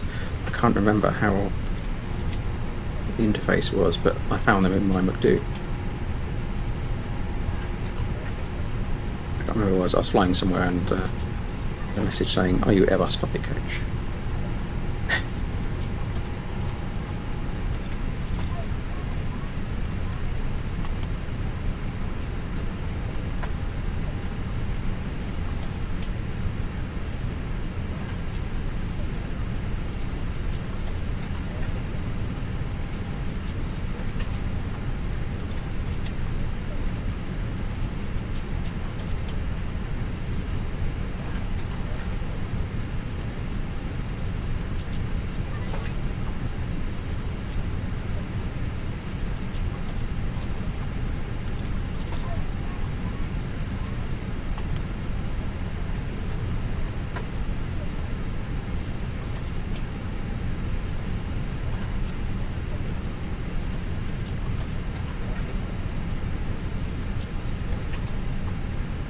Okay, right, so I'm working away furiously behind the scenes here, just sorting out our flight plan for the return leg back into the Pyreegue Birmingham, which he very kindly did to me to take a look at. So let's see if that's come through or not. Flights, import next flight. Yeah, there we go.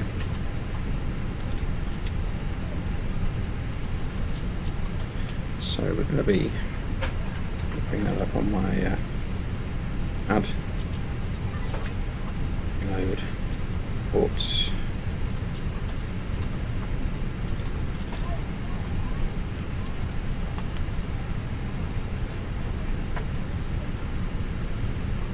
Easy 2-6 and Whiskey Mike.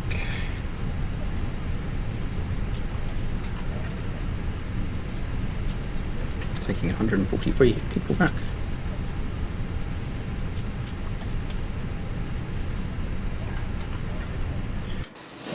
Unloading is going. We need to have a look at the brake temps, actually that's what we should do. 230 and climbing on that side. Definitely used more of the left brake now. Wind was from the right, so it pushed the aircraft to the right as it hits the tail. So a bit of adjustment with the left brake, sorry, would explain that, although the difference there, I suppose, is the left generally is more than the right. I did have a lockout the other day. I was with a new cadet airline training. Where we landed? Milan, I think, from memory. Yeah, we had one burrito. It's quite unusual, obviously, if you get one that burns basically. So we had a 600 degree over here, so 580 something like that, and this was just 200ish. So we had a lockout on one of the brakes on landing. What we presume was a lockout. We got engineering involved. It can be a sensor fault as well, that kind of thing. Different reasons for that, but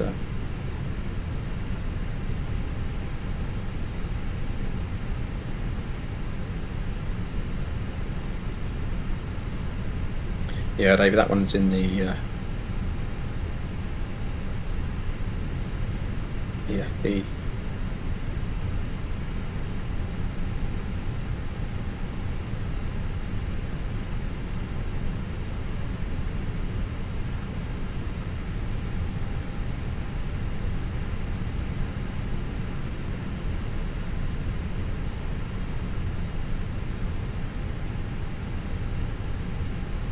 It's getting hot in this room. I'll be alright in the winter.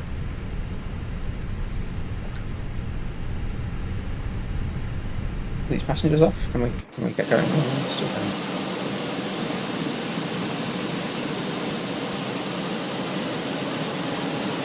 Is that the last of them?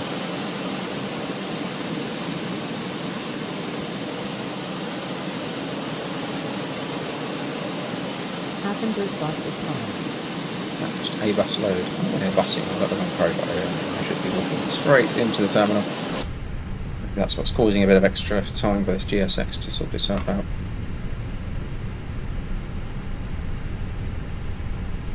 Does it let me load the aircraft now? GSX boarding and refueling.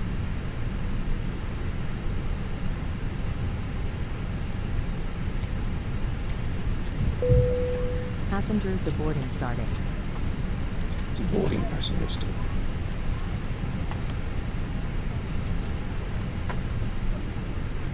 Well, we can get set up for our return in any case. That's what we'll be doing in the real world. So,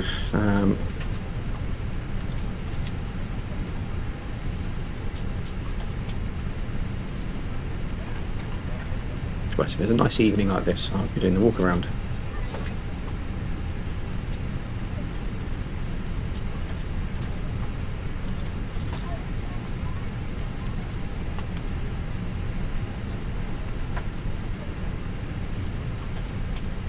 Comparing just index 4, here's my pad here, 280 for the return leg, and we're expecting minus 38 at cruising level, and ground temperature is plus 17 here.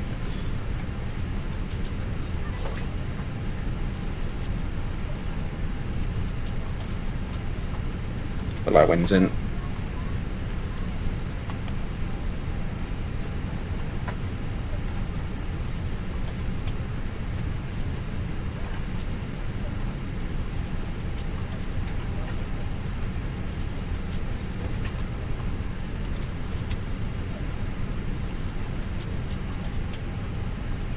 13 departure from 26.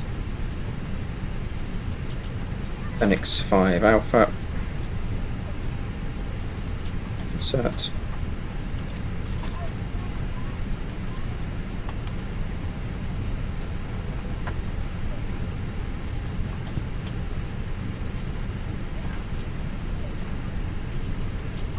And the Hammer 1 Bravo into runway 33.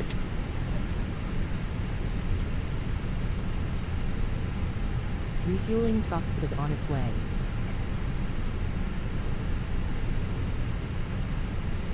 Please don't load aircraft until the fuel truck arrives and ask to do it.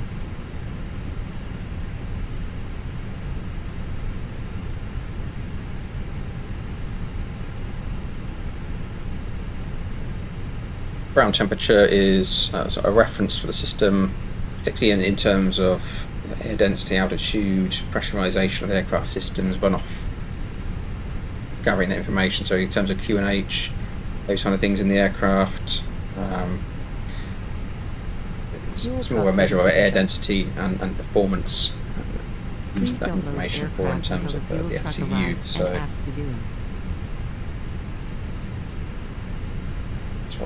that's why we plumb that into the box. It doesn't make too much difference,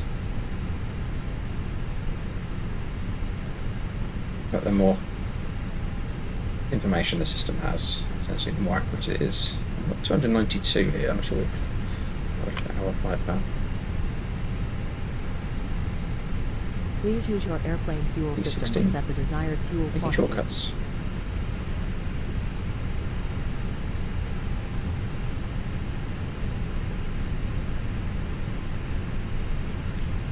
Routes out, we plumbed in the way to do it. So zoom out a bit.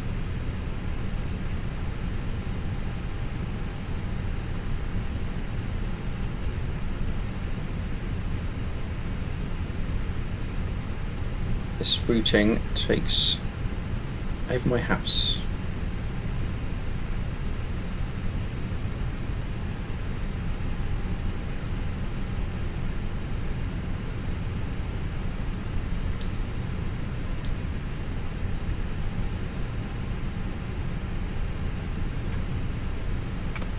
Over HQ. There we go. Right. It's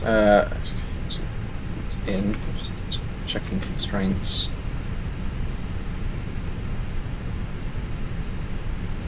We click spot issue on that button on the pad. It's annoying me.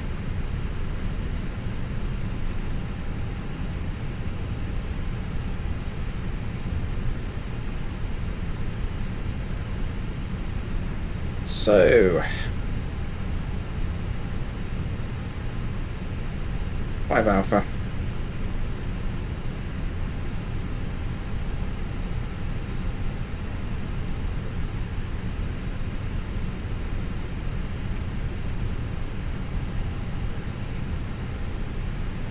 Let's get this one through.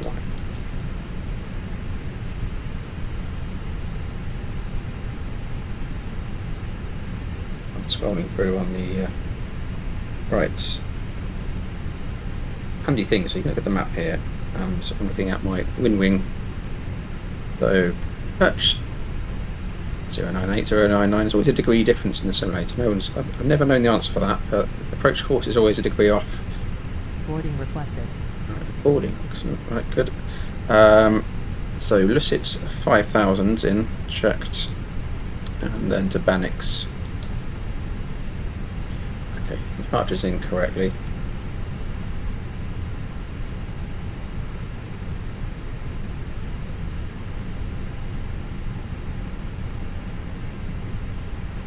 Ladies and gentlemen, welcome on board our flight. Please place your large bags into the overhead lockers, wheels first, and keep your small items under the seat in front of you. Passengers These bus is include coming. laptops, handbags, duty-free and loose items of clothing. If you are seated in an emergency exit row or a front row bulkhead seat, all of so your I'm items tapping away. This is the must problem be when you're placed streaming. into You an see, overhead locker. if I'm doing things in the box, I have to remember to show them on the screen as Cabin well. bag, please take your seat. To help us ensure an on-time departure, departure. We would kindly ask that you keep the aisle clear, enabling all remaining customers to board. Your seatbelt can now be Passengers fastened boarding ready started. for departure. This is a no smoking service. Thank you for observing this policy. Right, secondary, copy active.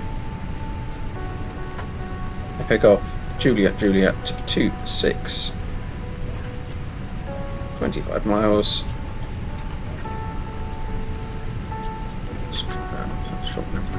26 for that.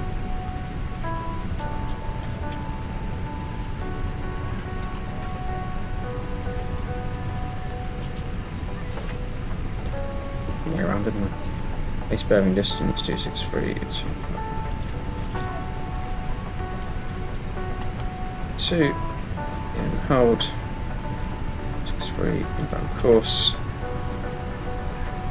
Turns and destination Echo Golf. Juliet in landing 426. No stop.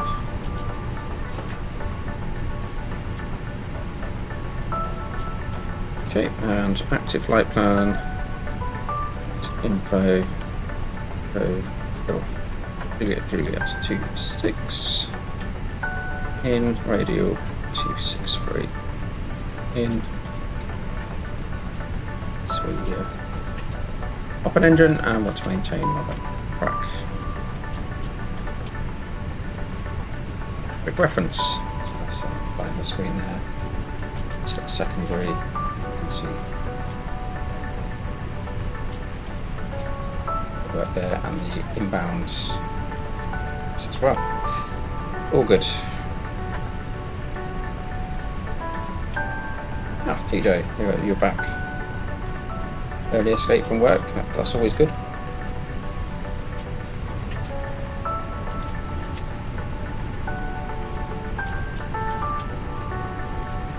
You ever become a pilot, don't have a bank on being home early.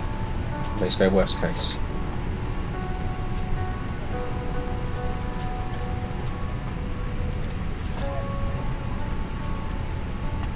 Passengers on board, fuels going in, boarding and refueling at the same time.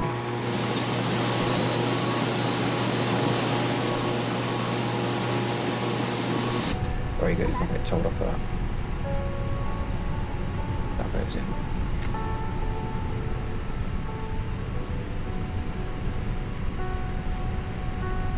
And get some air in for the passengers. Still running on the APU here.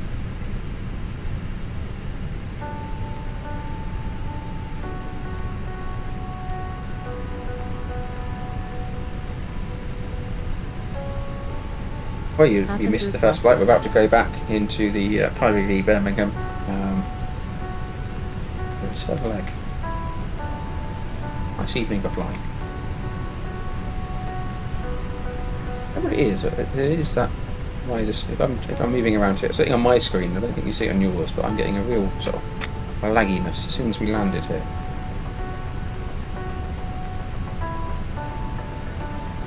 Passengers boarding started.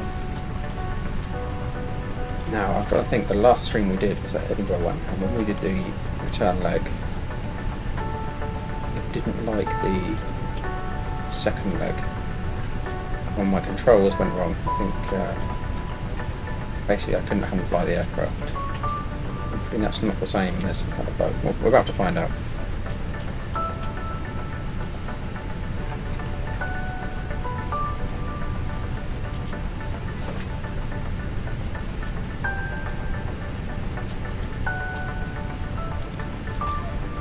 I guess that would be a shame. This brake temp's doing, so we're 240. Nice brake temp there. Ladies and gentlemen, welcome on board our flight. Please place your large bags into the overhead lockers, wheels first, and keep your small items. Okay, it does seem a little bit rough around. Okay. These include laptops, Yeah, I don't know what it handbags, is. duty-free and loose items of clothing. UT of Southeast Asia. Thank you for subscribing. Welcome. Front row bulkhead seat. All of your Um, items must yeah, I don't know what that is. I don't know what's causing that.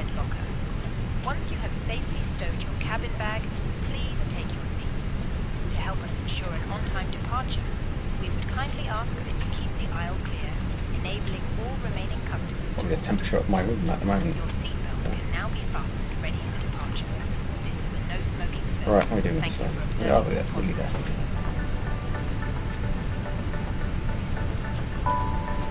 Without a first officer, me chatting away to you, it's a very little time to actually do any sort of prelim calculations. But that's what would normally be done. We would be plotting away in the background. 143. There we go. Take that. Cabin crew, boarding is now complete. Any remaining ground crew, please leave the aircraft. So we're going to Heathrow again. What was it? Heathrow again. Alternate of 1, and we've got 0.7 in.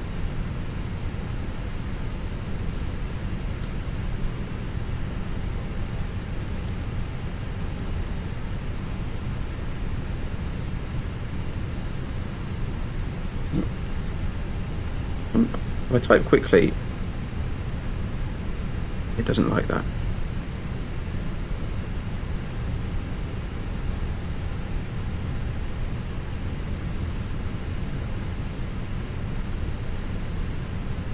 Am I pressing the right key? I am. It's not taking my... well, I've got an extra half an hour anyway. Only almost 25, 26 minutes. It's not, it should take that. It should take my adjustment. Is Heathrow often used as an old? No, it's the worst place to divert to, especially if you're flying an EasyJet. I wouldn't want to be seen there. An EasyJet.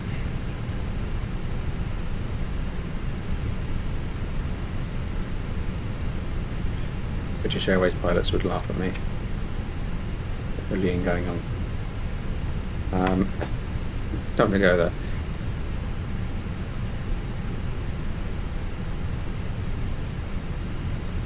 Performance. Right, load sheet 16.3.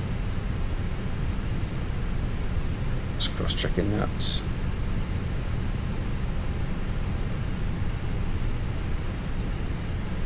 Check. And we go 1+. Oh, we're force. Let's see what it gives us as the optimum here. The interest of being Jersey.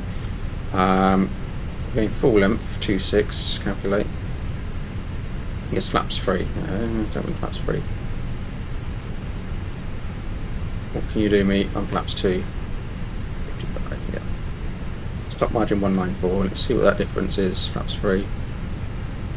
200. Yeah, 6 feet.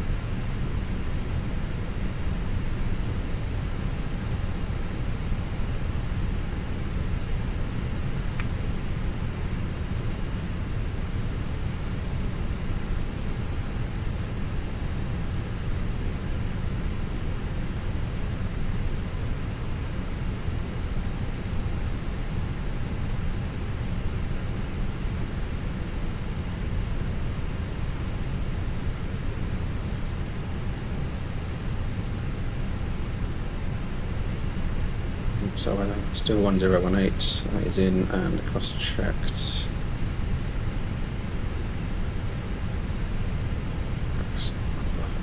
Okay, good.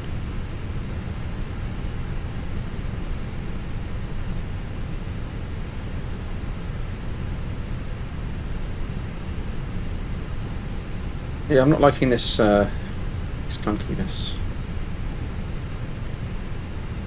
Controls. Interesting. I wouldn't know where to start with that one if I was looking for an issue. Okie dokes, let's get on the go.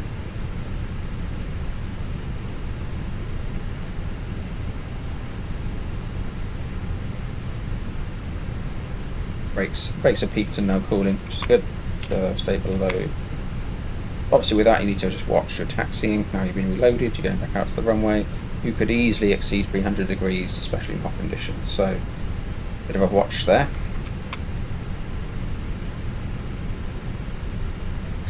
I'm using ground power.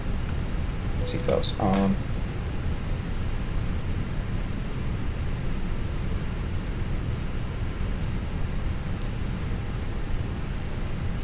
It's GSX doing its thing. Good. Interrupt. Let's go.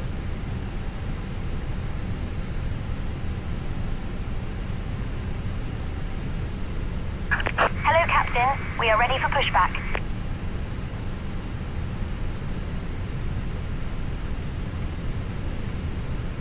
So we do have a hotspot here.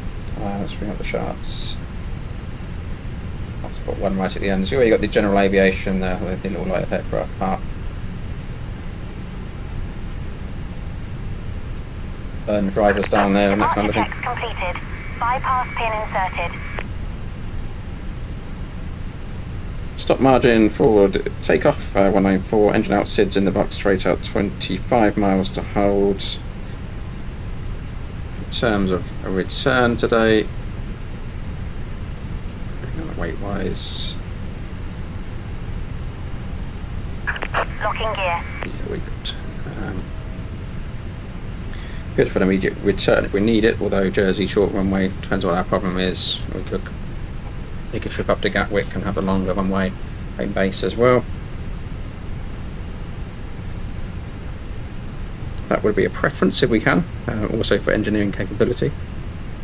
So no non-standard ops, take runway 33, full length, Fenix 5 Alpha departure, stop climb, 5,000's in. We're going nose left to tail right, please. Release parking brakes, please. Parking brake is released. Commencing push. All engines clear. Start at will.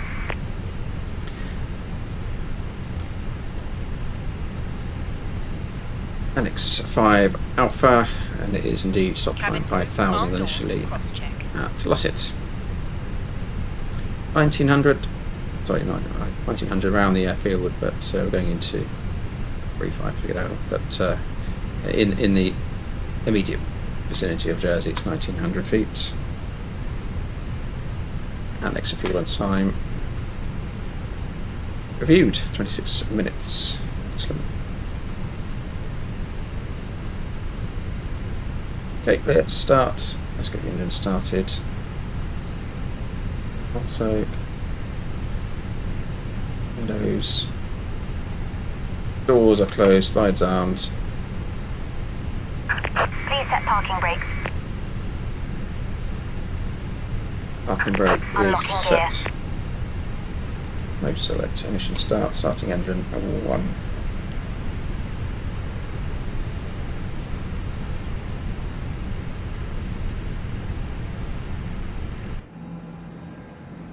It's a bit of a dodgy pushback that.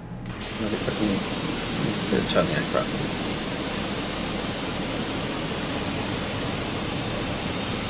Member closest to you, Oh well. as we are about to demonstrate the safety features aboard our Airbus A319. Thank you.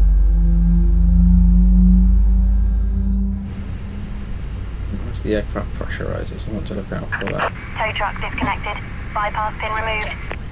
Control issue was the rudder was Left is leading. clear. Right is clear. Please pay attention to We might survive. signs and crew instructions. Engine 1 avail, starting engine Following 2. safety procedures. The safety card found in your seat pocket contains important information about exit routes, oxygen masks, life jackets, and the brace position, which you must adopt if you hear brace, brace. There are 8 emergency exits on this aircraft. The cabin crew are now pointing out the exits nearest to you. Please be aware that your nearest usable exit may be behind you. Emergency lighting will guide you to an exit. In an emergency, leave all baggage on board. Your seatbelt is lid and released as shown. It must be fastened whenever the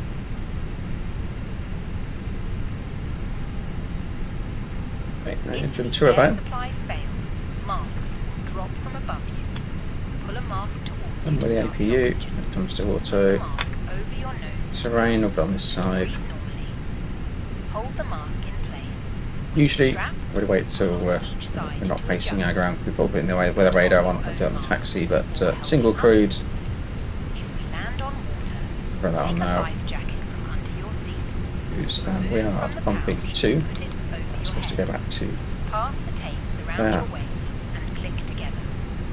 Pull the strap And to apply adjust. control checks. Do not We're inflate the life trimming jacket up 0.2 inside the units. aircraft. 0.1 When units. outside, inflate it by pulling the toggle. If it fails to inflate or needs Green band. topping up, blow into this tube. There is a light and whistle for attracting Pull up. attention. The cabin crew Pull can down. assist you with life jackets for children. Neutral. Just going to start the Tray timer there so table we'll must reference now the be warm out. stowed. Armrests down. Pull left. Window blinds open. All right. Seatbelt fastened. Neutral. Further information regarding your safety on Rudder. board can be found in the in-flight magazine. All right. We hope you have a great flight. Pull left. Neutral. First officer would also follow through after that. Normally. Ladies and gentlemen, Yeah, with that we can shortly dimming the lights. the auto brake. You can turn on a reading light using the controls above your head or in your armrest.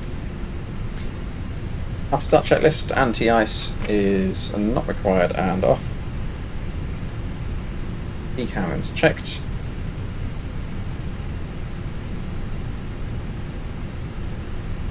Pitch trim is set and rudder trim neutral after startup checklist complete. Okay, and nose wheel light on. We are cleared on the left side, right around there, and cleared on the right side.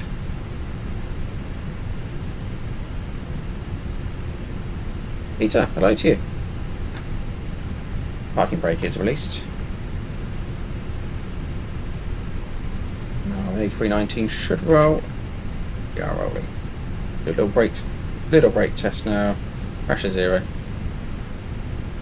A bit of power from the number 2 as we turn to the left.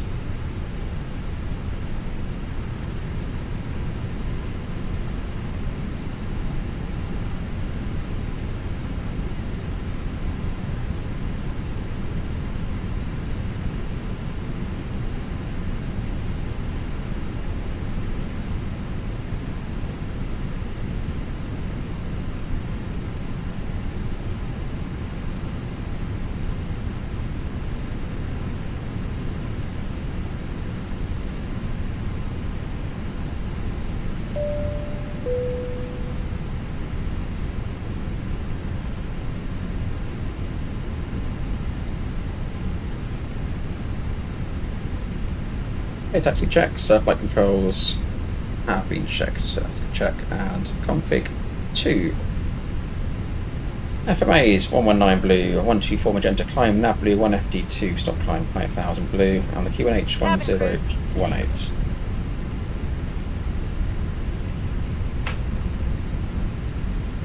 Radar and predictive wind shear. Lead on. My controls out there. Eco memo is takeoff. No blue. Taxi checks complete.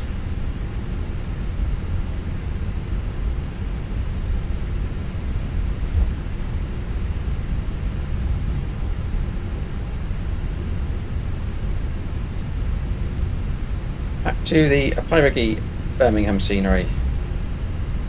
Very kindly gifted to me by Pyreegue.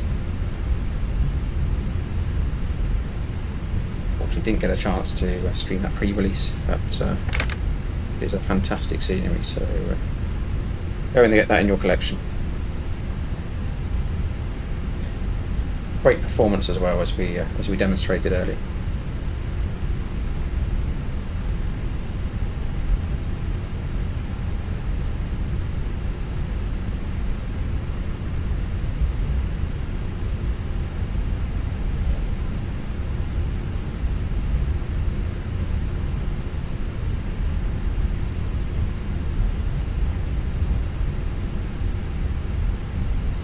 Rory, unfortunately I won't officially confirm my employer, but you can make good assumptions.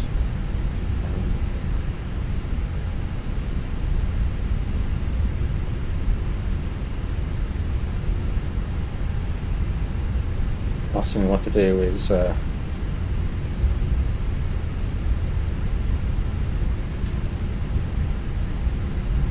push my my aircraft on stream and everyone gets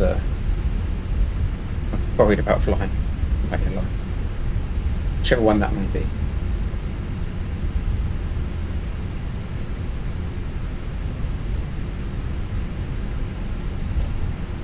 So I'll hold it here on the stop bars. Again, single crewed, so some of our, it's better just to take the time to set things up properly.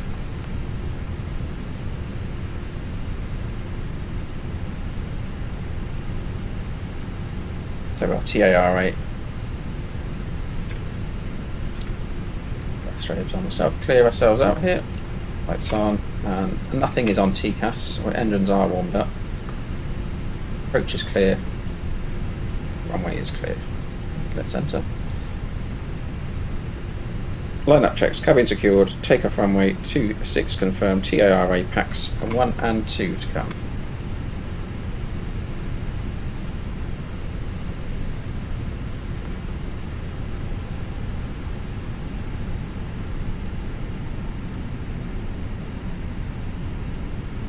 Crew, seats for takeoff, please.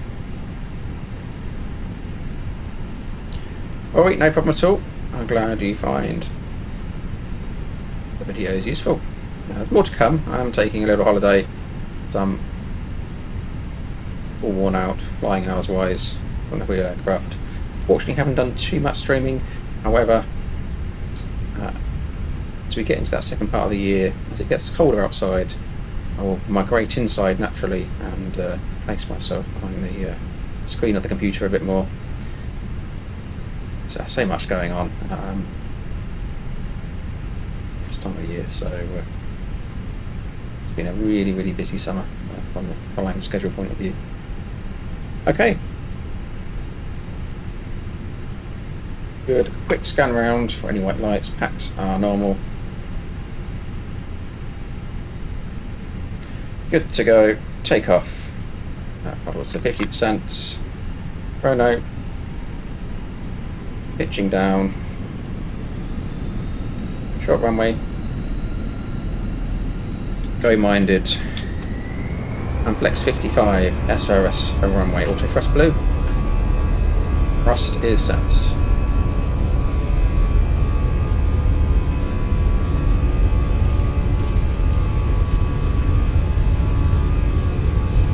Knots.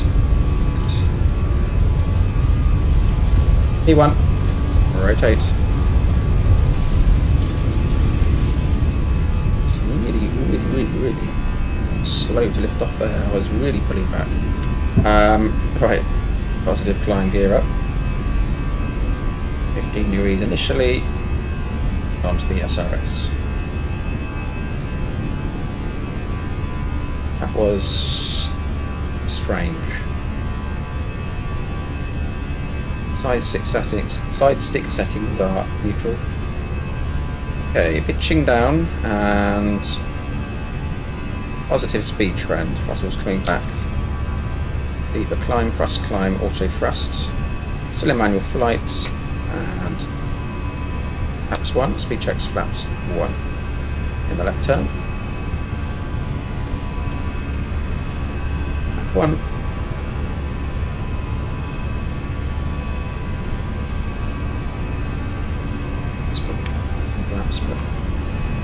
And 2.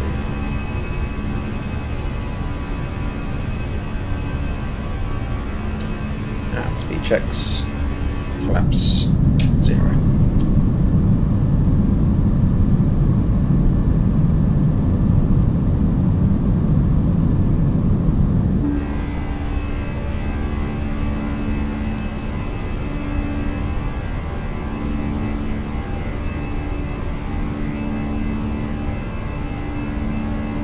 Taking the moment to do a bit of manual flying on the departures and seeing how that feels. I'm going to put 280 now into the FCU, using the mini FCU.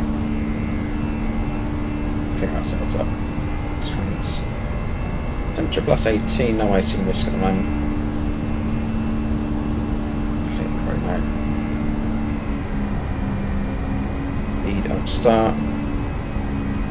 Climb, open climb. 280 and full standard, passing course 8 now, correct.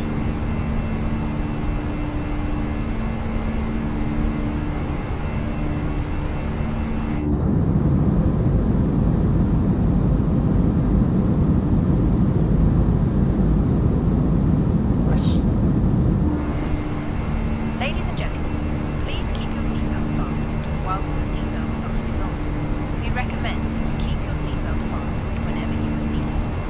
Toilets are located. Yeah, I didn't like the feel on the pullback there on lift off. Smoking is not permitted at any time. This includes e-cigarettes. In just That would have been a write up in the real world. That's in-flight service, offering you the chance to choose from our fresh selection available today. Full details my can be found in side stick was almost locked back. To get more drinks and snacks from the bar, we accept all major credit and debit cards. If we can be of any further assistance, just ask us as we join you in the cabin shortly.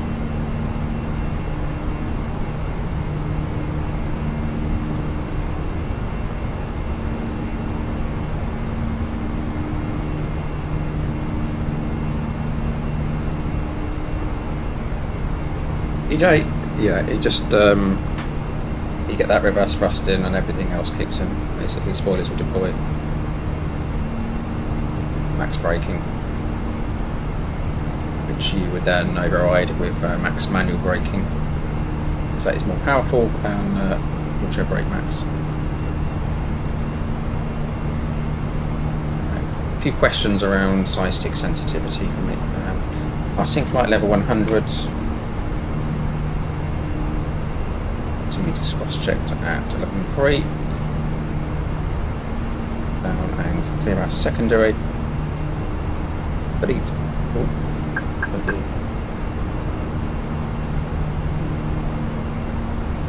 Activated the secondary.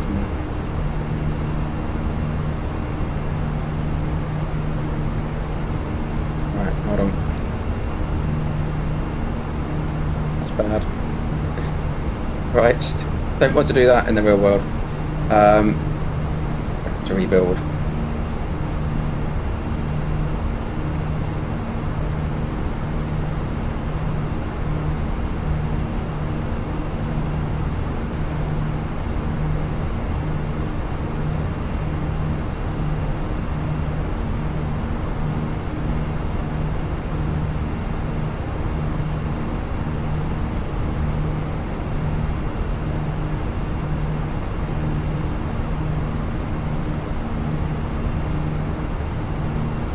Deleted it all out, wasn't it?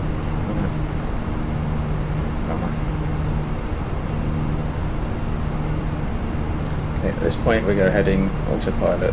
Use the tools available to you. Heading select.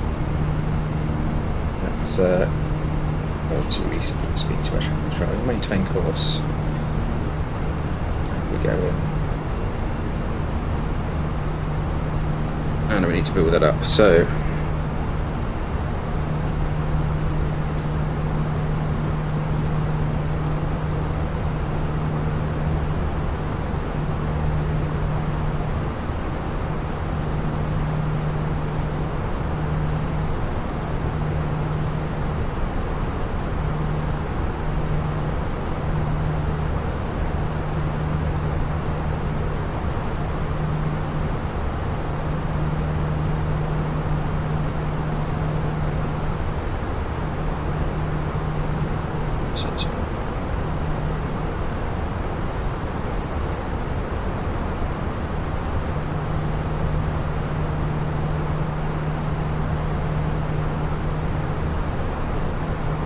and that's because we're using the wing here.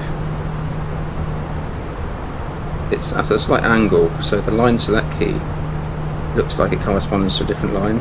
So there you go. Don't make that mistake.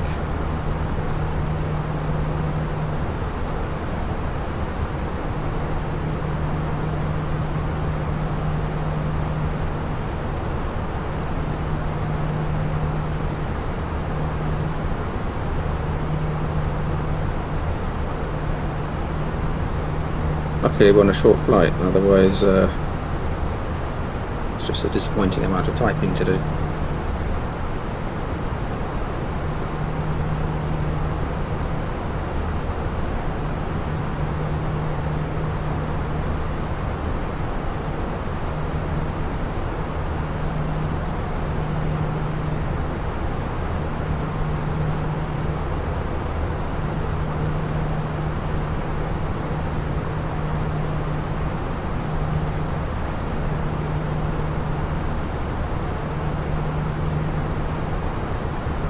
Covered.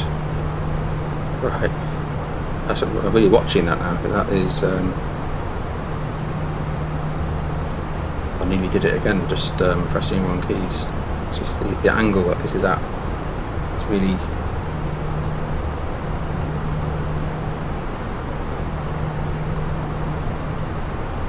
Seatbelts on them off.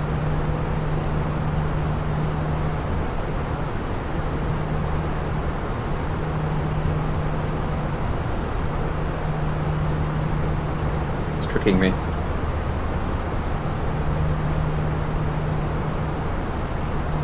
For situations like that, use the automation available to you to get the aircraft flying. Speak to whoever you need to speak to. Obviously you'd be dual crewed normally, but not a doubt. So secondary, what is in secondary? So be really careful now, right? Delete the secondary. Got to be active. Right, nothing in the rat nav. Progress. Great. I'll throw that into loading distance in reference to the runway threshold at Birmingham. Okay. Nothing happened.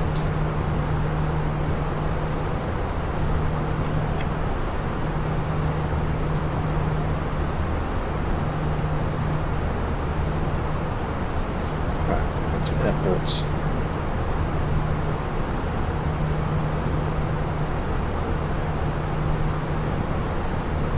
Skipping over the peninsula of France here.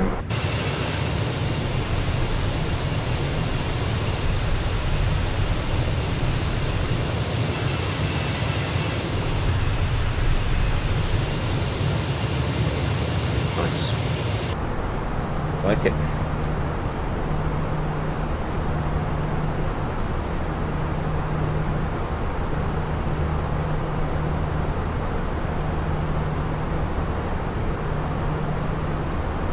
So Ted, apparently you're my top fan. It's also number one next to you. This is a new feature.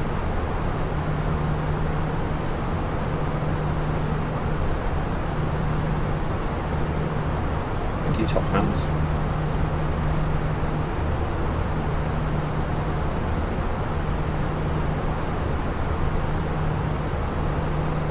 Yeah, double checking before pressing buttons. I generally do, but it's,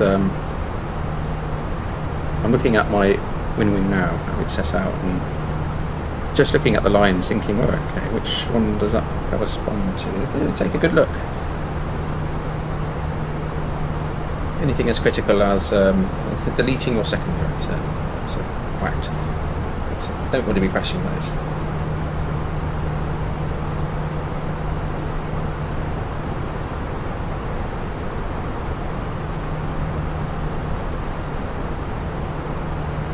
Approaching 280, is that cruising altitude?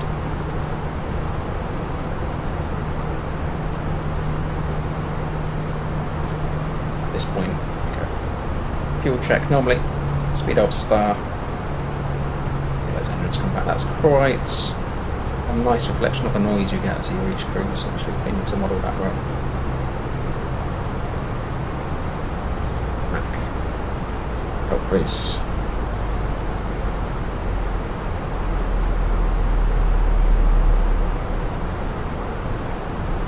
So in Old Cruise, the aircraft has a little buffer for adjustments of altitude and speed. So you're not getting constant, as we get bumps and moves in the air, you're not getting a constant up and down of engine thrust So it kind of smooths things out a bit, like that's the old cruise function. I'm not very happy with it squeaking speed. So.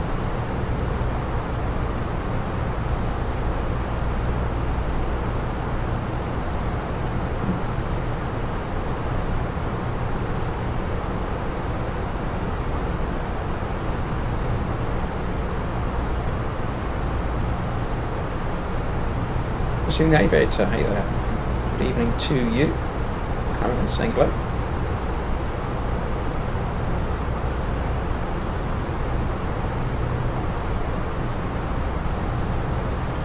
If anything, gives us a bit more time to talk all things Airbus.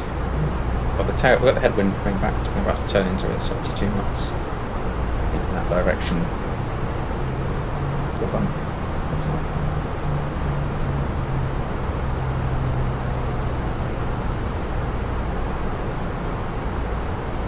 Jumped a little bit.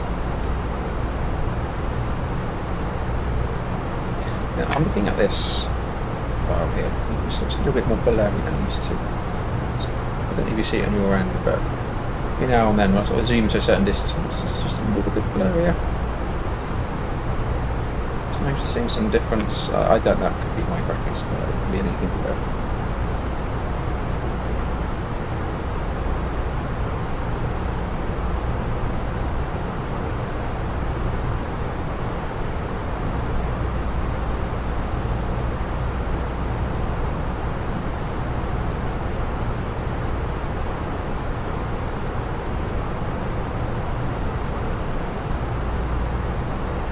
TJ, I mean, the systems do that for us. I think it's 29. I think it's 29 something, but generally 290 is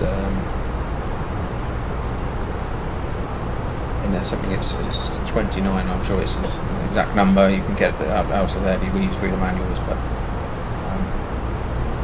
pretty much where the line is, if you like. Standby VOR. So. That's okay, man. Every time I look at the radios as well, I don't know. Just wondering, there's some performance point of view, some adjustment made somewhere. But these, interestingly, the BFD, the ND, ECAMs, spot on. There just seems to be a big improvement there.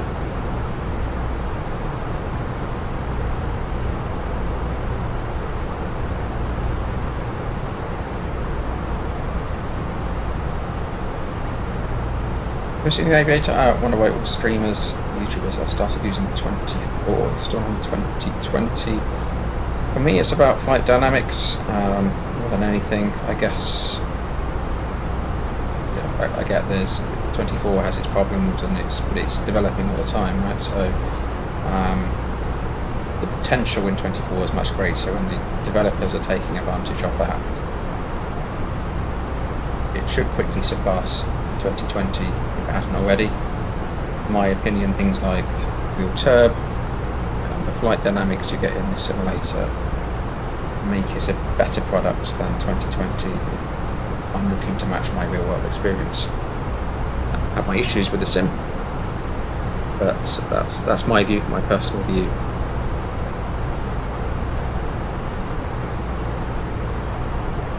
Things like lighting engine, all those things, just the clouds, the immersion.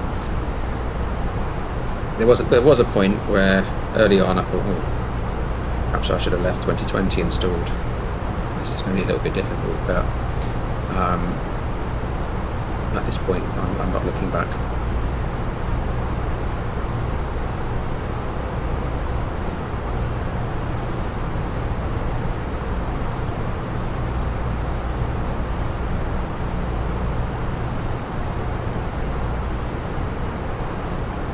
Where it could improve, actually, one bit land detail. When you're cruising around, I think that 2020 was better. Something not quite as sharp. I'm trying to put the colour. It could be my sim settings, but in 24, it seemed to have downgraded a little bit in terms of. Just look down at some of the scenery. Buildings don't look right. If you're flying across fields. altitude. There's something very generic about it, or more generic than 2020 was. Trees. I don't like 2024 trees. They need sorting out. And I know you can buy all these add-ons that make your trees look better and the scenery look better, but you shouldn't have to.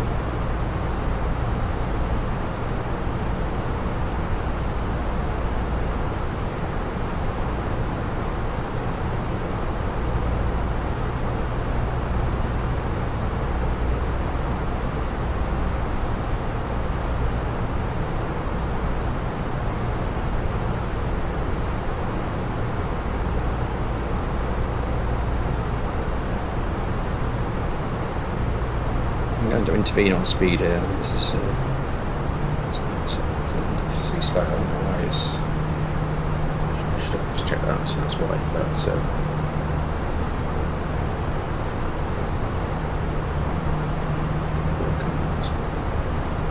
standing still here. Take the extra fuel burn.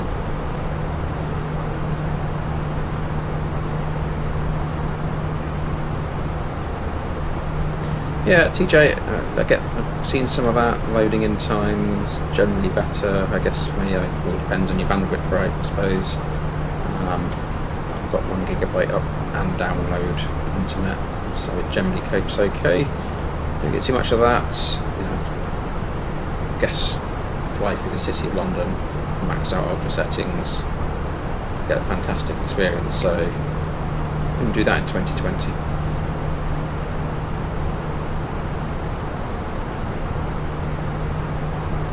Generally, that kind of experience for me is there's the odd building that I'll flick in and that, but it's in a much better place. Yeah, if you haven't got the internet speed, that's a bad place to be. Bearing in mind I'm streaming as well, so I'm obviously running a lot here. It's uploading a huge amount. It's also downloading a huge amount, so this computer's working hard, the internet's working hard. Probably Airbus Cockpit Coach Junior will be upstairs somewhere gaming with his friends, also using incredible bandwidth. So all these things to factor in. The TV will be on. This is Airbus Cockpit Coach will be watching something on Netflix or whatever, and it's getting hammered. But it copes alright. So.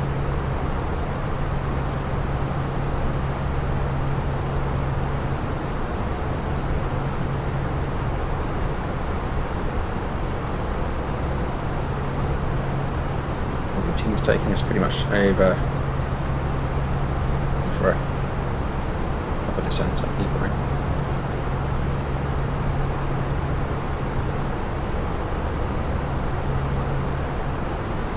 Internet's not the best of Scotland. Okay.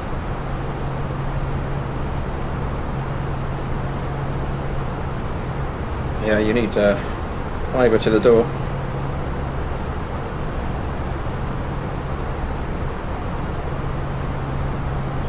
More important than water in my house.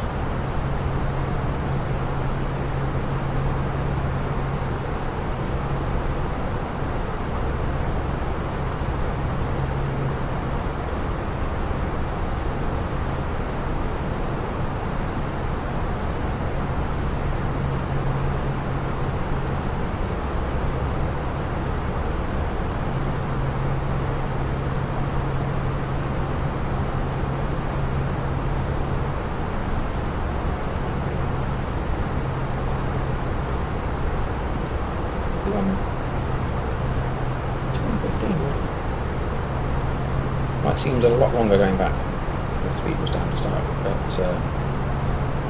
but the headwind to deal with.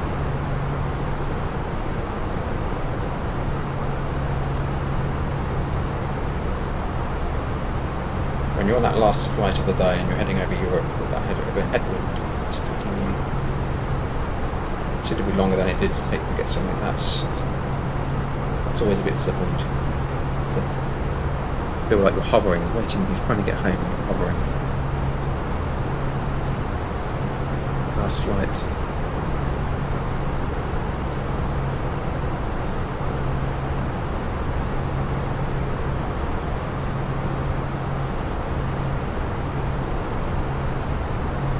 So I may have time for another stream tomorrow midday-ish, perhaps.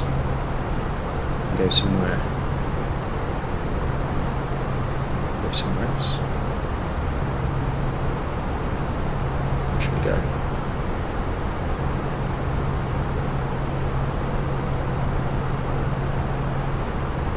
How much time would have?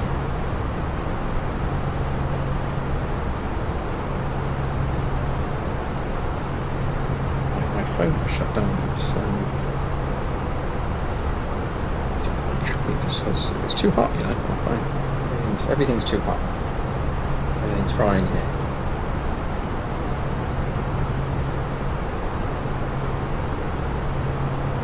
Set something up in the Discord. We can do. Feel free to join on the stream. We can jump onto that sim or something. Right.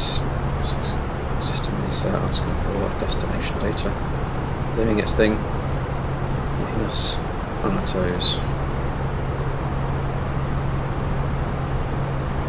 Let's see what's going on. Birmingham.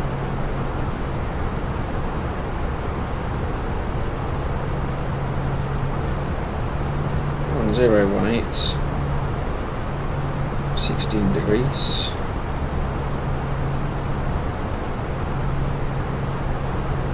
30 at 10.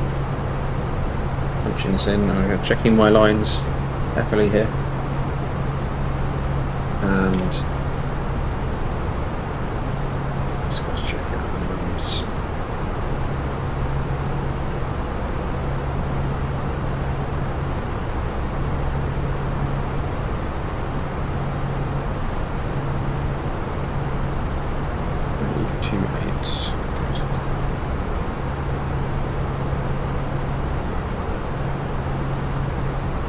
In the box.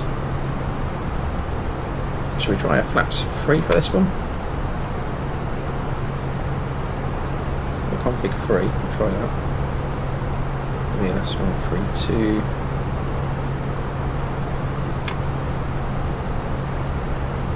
Flap 3.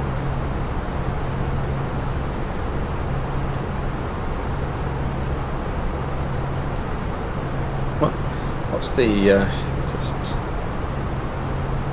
excitement of Gatwick, Glasgow, EGJJ, but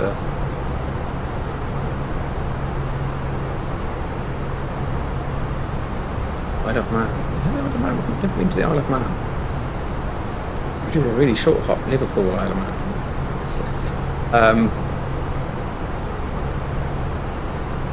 Yeah, Isle of Man.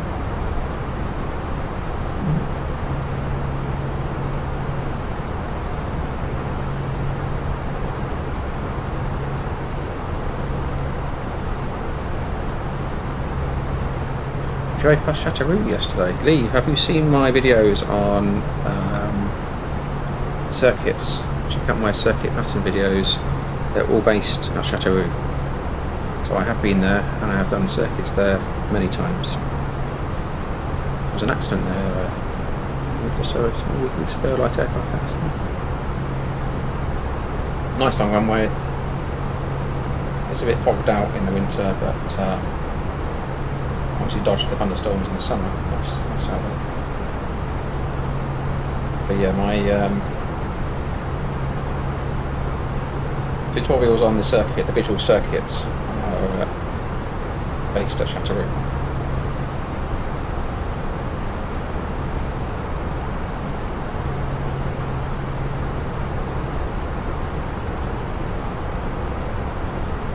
State constraints.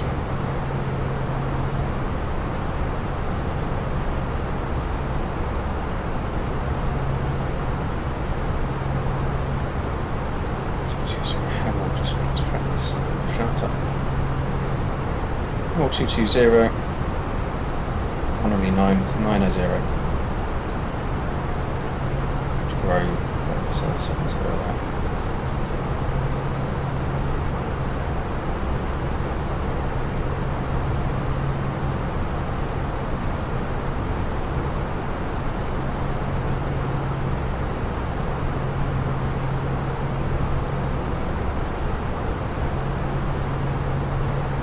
It's nice to get back into streaming. It takes a little while to sort of set things up again, so I was a bit worried something wouldn't completely work.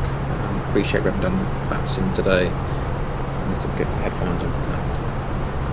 Which we have sound settings tomorrow, but fancy new mic was throwing a few things around for me. I had to play with a few things and do a few test streams and all sorts, get that sorted, but hopefully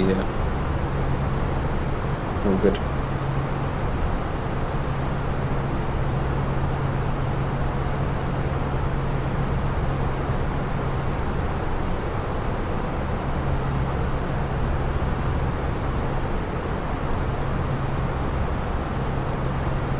Sim update 3. When's that coming anyway? Sim update 3.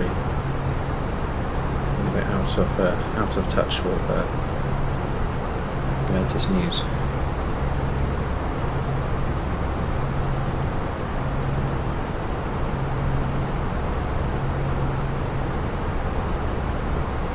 Absolutely boiling in him. I have to take evasive action.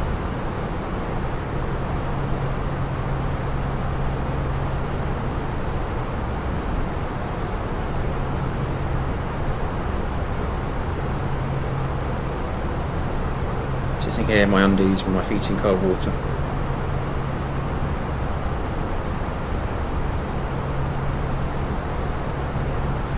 Bit of an immersion detractor.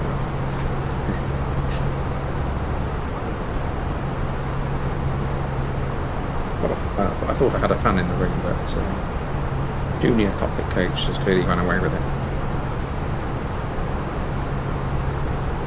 He lives in the tropics. If you go into his bedroom, I built him a gaming PC.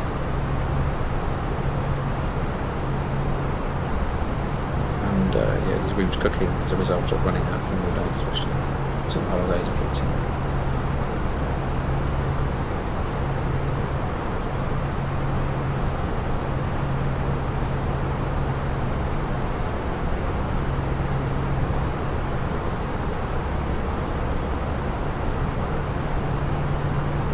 But just to confirm, I'm not actually sitting here in my undies with my feet in cold water. Just because of the electrical hazard of water and PC nearby.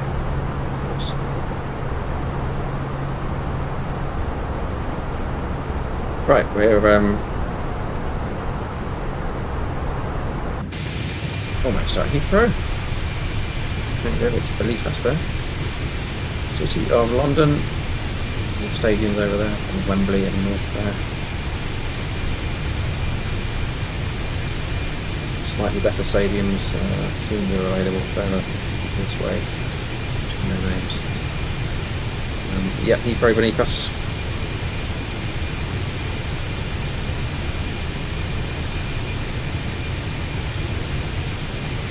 Castle Heathrow.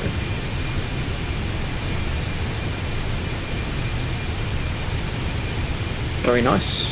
My next trip will be as a passenger in the Airbus. Quite sure, but I will be I'll be in here on Monday morning.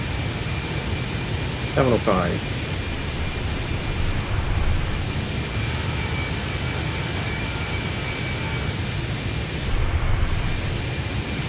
Terminal 5, 8:15 departure. Catch me if you can.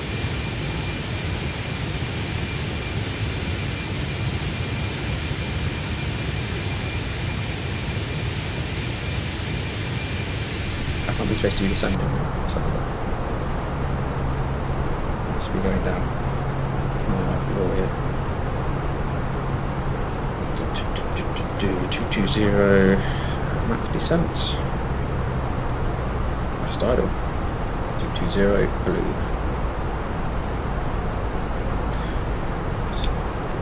A little bit more drag.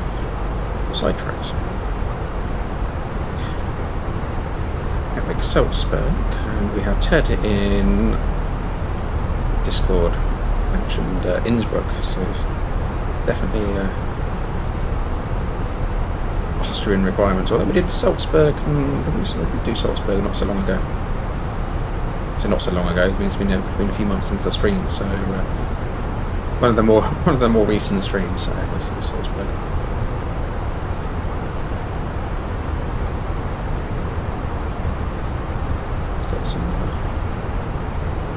Double performance sorted here. Get away with auto brake low, but we're going flaps 3. Let's go for Birmingham. 319 or 321, that's fine. Number 58, 59.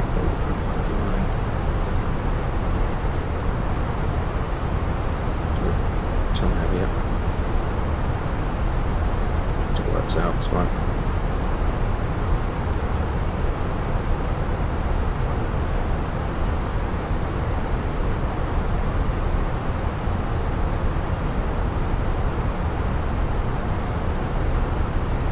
Prospect's nice, Innsbruck's nice. Like a Funchal, it just takes a lot of time looking at Blue Sea to get there. It's a reasonably long journey.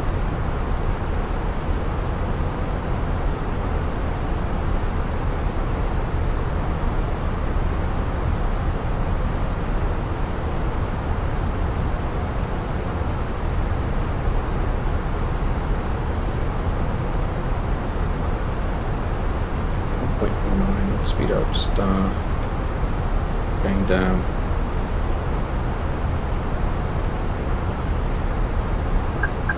Just made that restriction.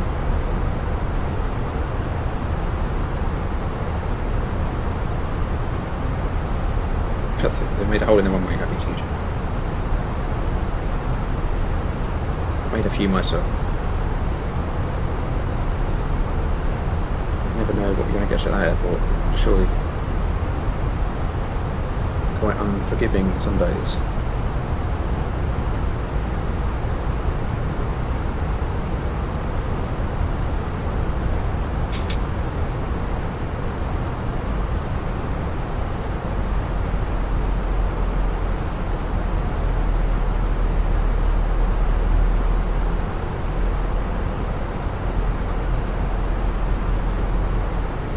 Right, heading for my house.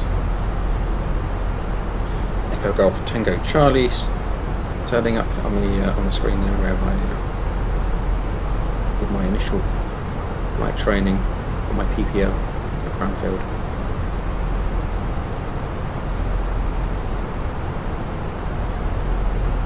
Multi-engine, instrument rating, night rating. This is my stomping ground around here for my backyard VFR flights. No other features.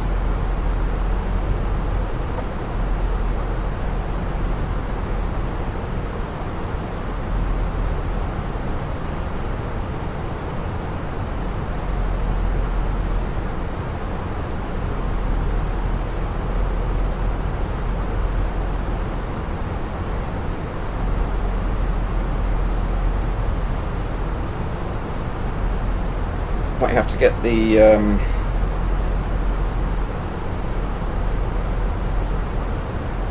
training. What's the training software?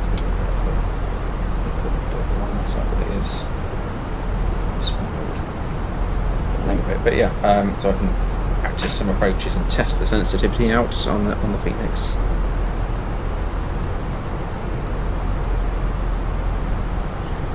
EPL up shore and lead. Okay, nice.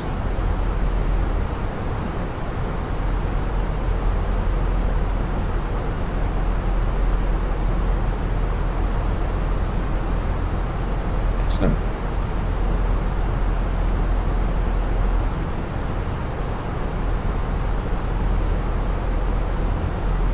You're choosing somewhere to do your PPO, and you always want to find one good facilities. So there's the runway.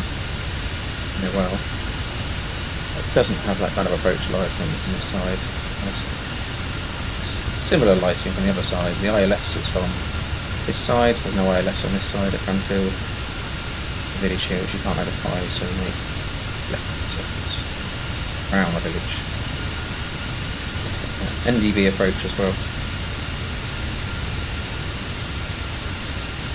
There we go.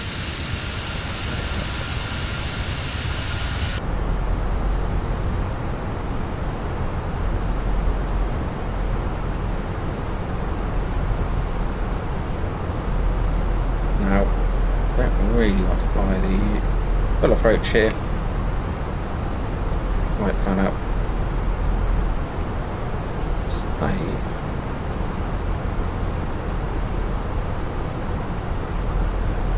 That's not what we want to do.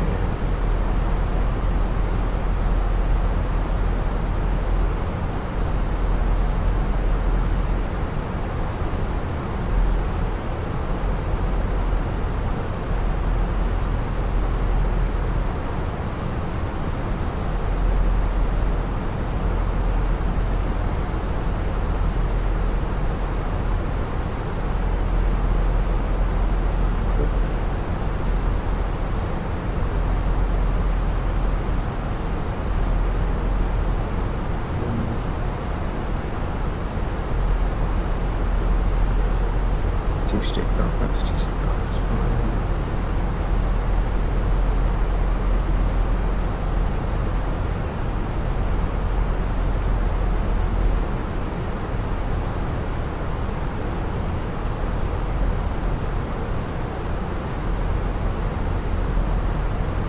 Open descent.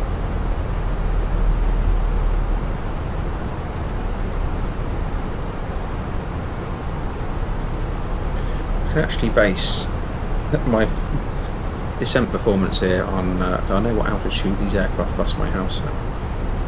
At this point in time, probably a little bit high, reducing the free. We're not flying the full approach. That's a good reference point.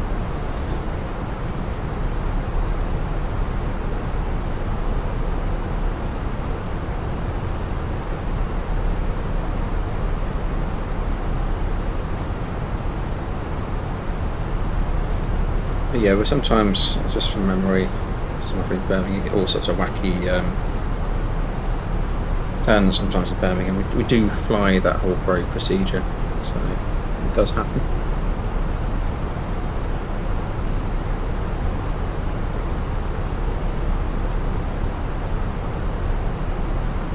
The busier times of day.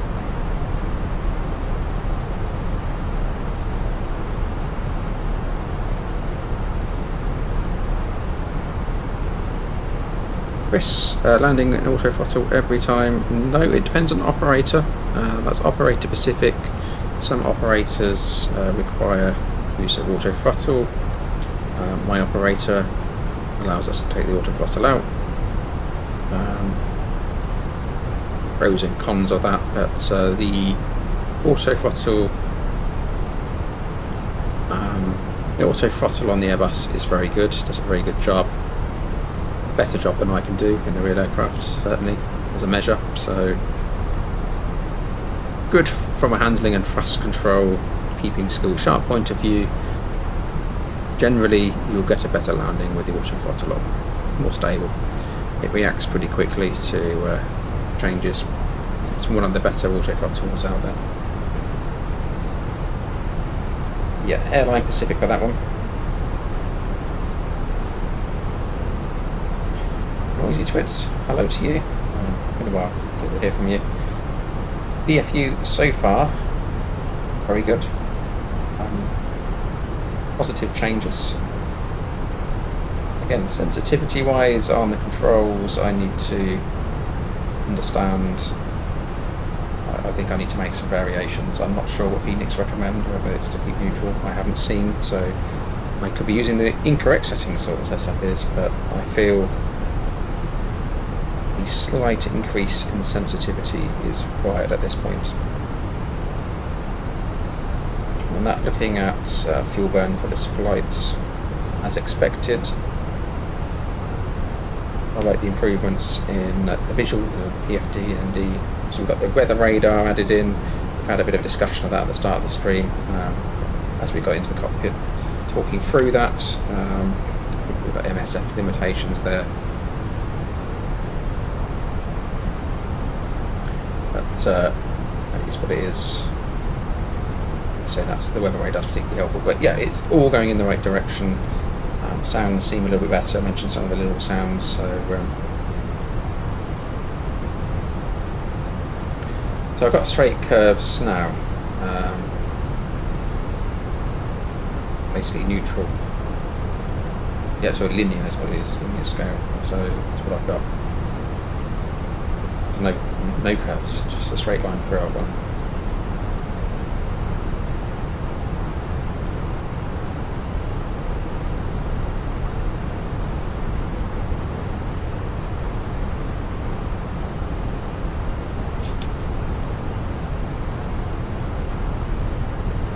So just concentrate on a bit more progress on altitude and jutting away. Right.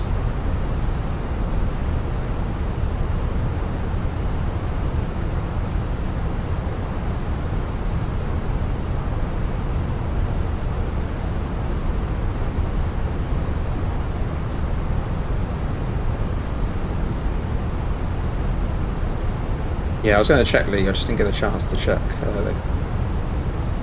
They were linear previously. Plus 11, just on the edge of icing conditions here. Keep an eye on that. Ladies and gentlemen, we will shortly be landing. Please ensure your cabin bag is safely stowed with your laptop inside. Your tray table must be stowed, armrests down and window blinds open. You now need to be seated with your seatbelt fastened, ready for landing. Please help us by handing in any rubbish, newspapers or magazines that you do not want to keep. The toilets are no longer in service. Thank you. Coming back on the speed.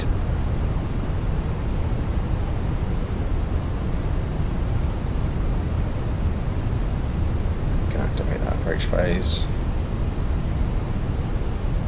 Active green dots.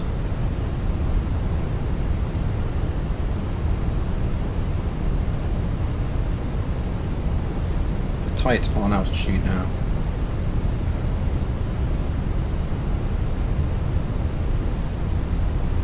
Could have done actually leaving the Grove segment in of that approach and doing the little teardrop, because that's essentially what we need here. So we're going to have to go through.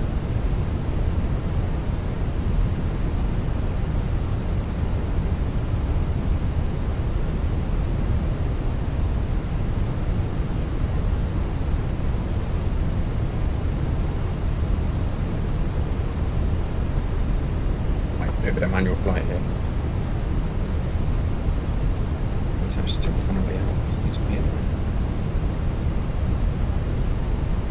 I need to press the wrong key again. It says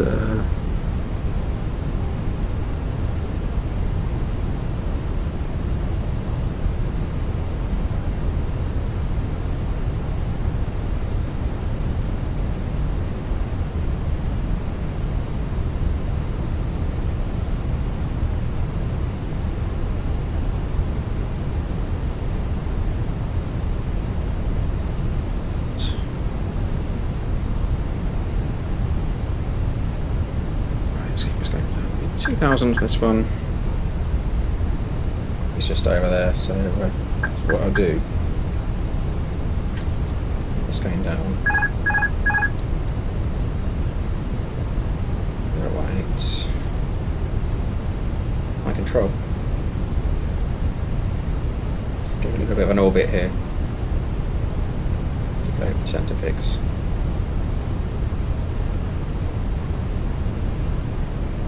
Nothing Pacific running TJ for extra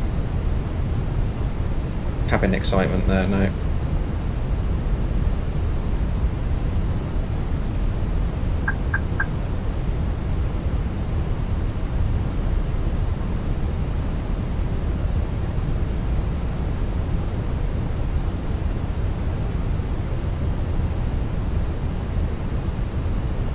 Yeah, it should be default.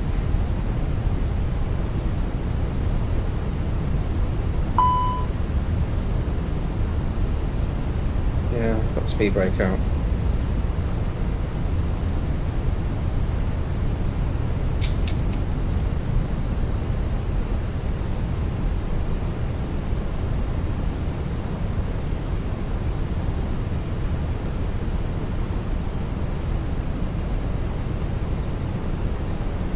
Kind of helpful in getting down, but not on the VLS, but it was the VLS creep up. We haven't got flaps 1 out on the speed brakes.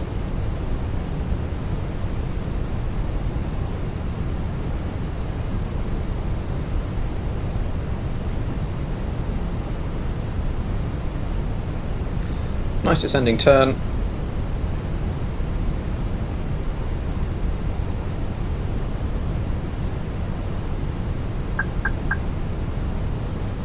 We'll go flaps 1, speed checks flaps 1. That BLS away from me.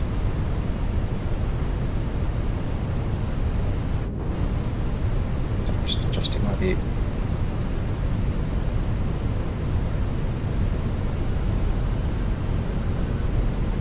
Cabin crew must now be seated for landing. Thank you. Hello? Hi, Captain. The cabin is now secure for landing. Thank you.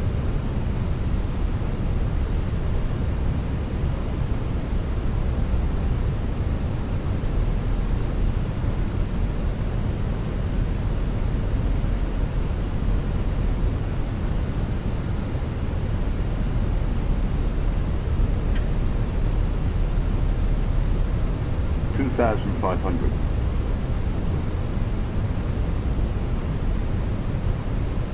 Okay, fast side open descent. Heading cap 3 dual autopilot 1 and 2.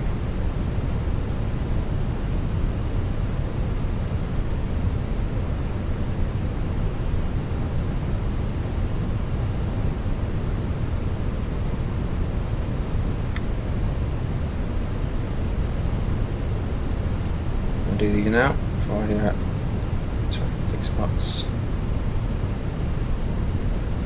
Rockstar. Runway in sights. 11 o'clock. See my TV or someone.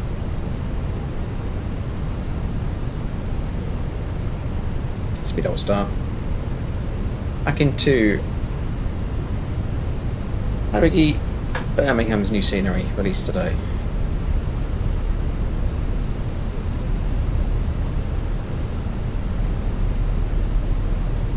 Flaps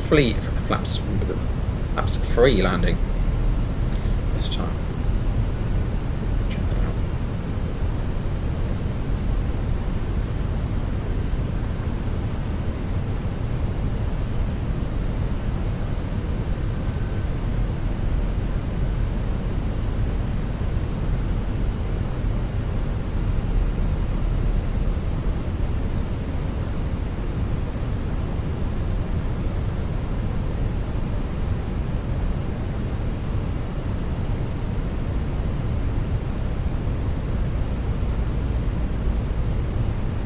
Missed approach, straight ahead 3000, then as directed, and flaps 2, speed checks, flaps 2, gear down.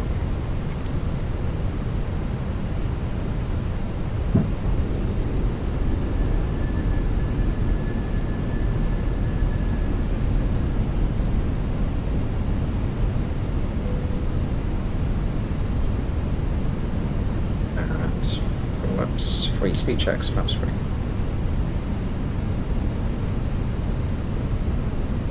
Landing checklist. Current altitude 3000 is blue.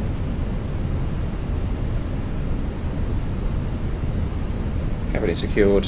Incoming memo landing, no blue. Landing checklist complete. My control. One.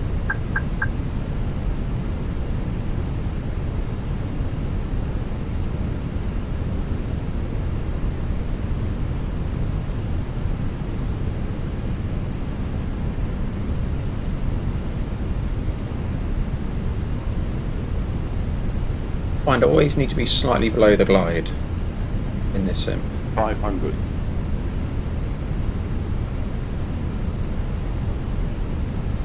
Generally. With the odd scenery that does vary up, but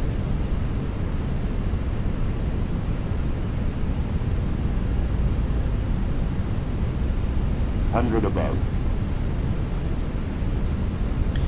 we're below 200 radio. We can ignore these. Glide slow. Continue. Glide slow. You wouldn't get that in the real world. Glide slow. Let's look at the picture. Glide slow. Below 100, you ignore the glide slope anyway. Glide slow. Definitely not a glide slope. 40, 30, 20, retard.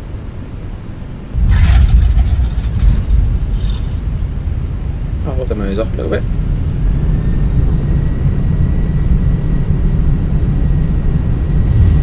There we go.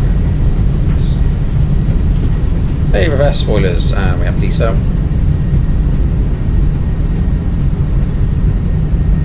70 knots, reverse. And manual braking.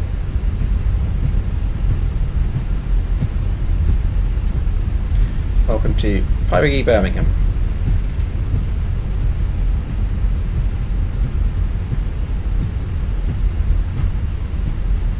Okay, let's be back.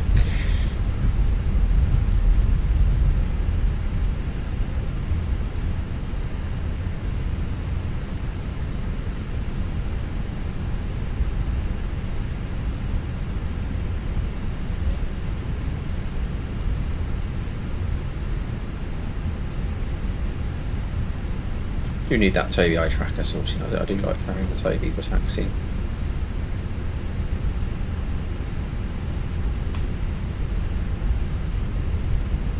I do like a fighter pilot landing.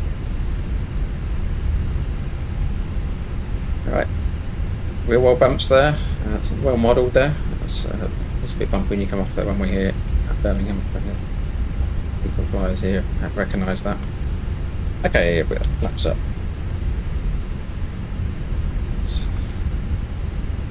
Down.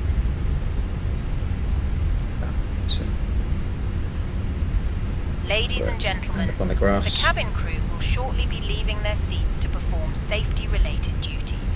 However, we ask that you remain seated until the fasten seatbelt sign has been switched off.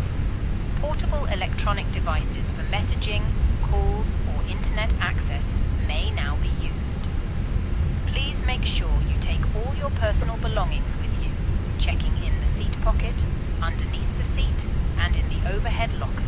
Enjoyed that. Do take care opening the overhead lockers as items may have moved during flight. Smoking is not permitted until you reach a designated smoking area. On behalf of the captain and the crew, Get away, we're going a little bit faster it has been here. our pleasure looking after you today. Our ground crew will help you complete your journey.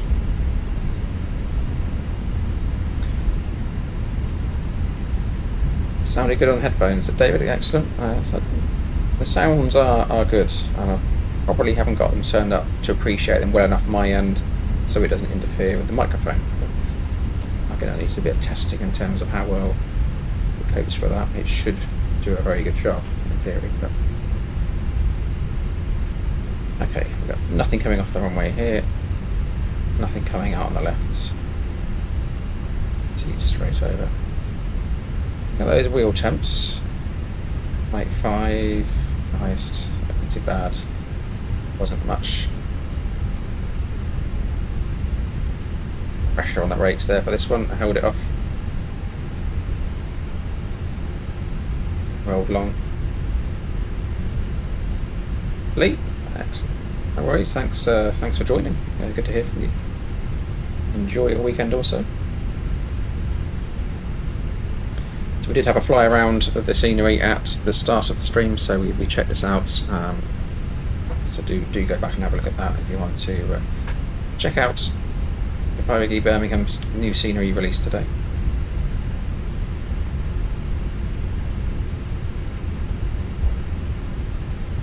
No problem, TJ and Ted. Visuals and sounds on tonight's stream. Good visuals, good sounds. Excellent. That's good to know, Ted. Appreciate that. Thank you.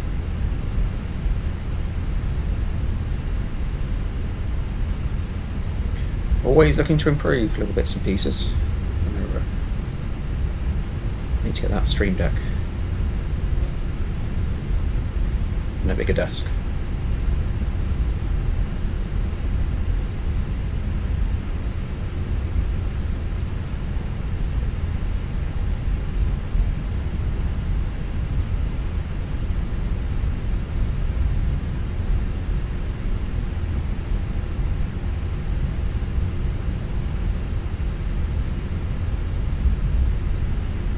Left side, back to where we started out.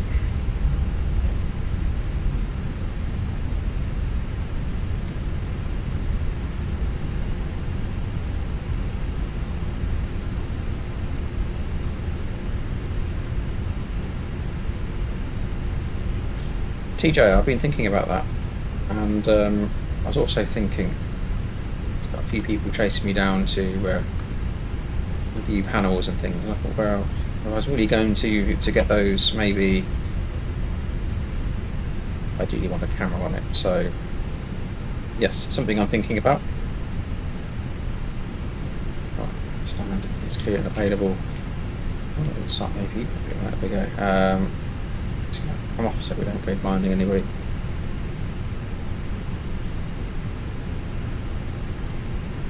So yeah, that's also people have asked for me to look at my side stick inputs as well on landing, particularly. A few people questioning how much activity I put into the side stick, and we need to look at that. So yeah, certainly options, but there's quite a lot on the desk now. You can actually point a camera at, I guess, and provide some value. Look, do cam, yeah, side stick cam.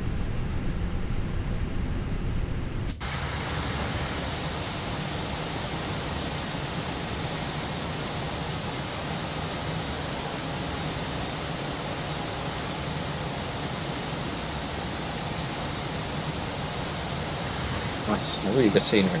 I do like this. This is a really good depiction of the real Birmingham. So if you are a frequent flyer into this airport, get this one in your simulator. Pyreegue Birmingham, available on the Contrail store. Okay, it's only 1 hour 10 to get back. It did seem like a long flight. I feel like I have been to Salzburg. Is that APU fired up? What's this question? Yeah, value. Okay. 2-1. Down.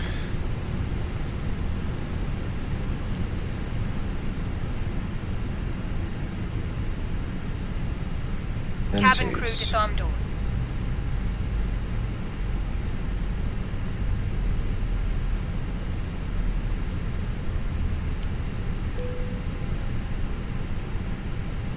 The boarding requested.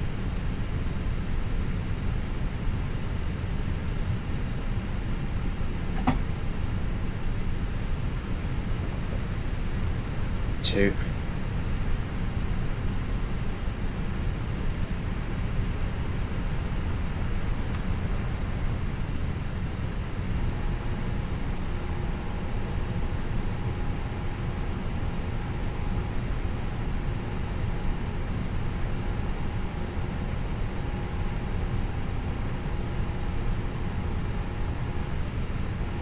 Nice.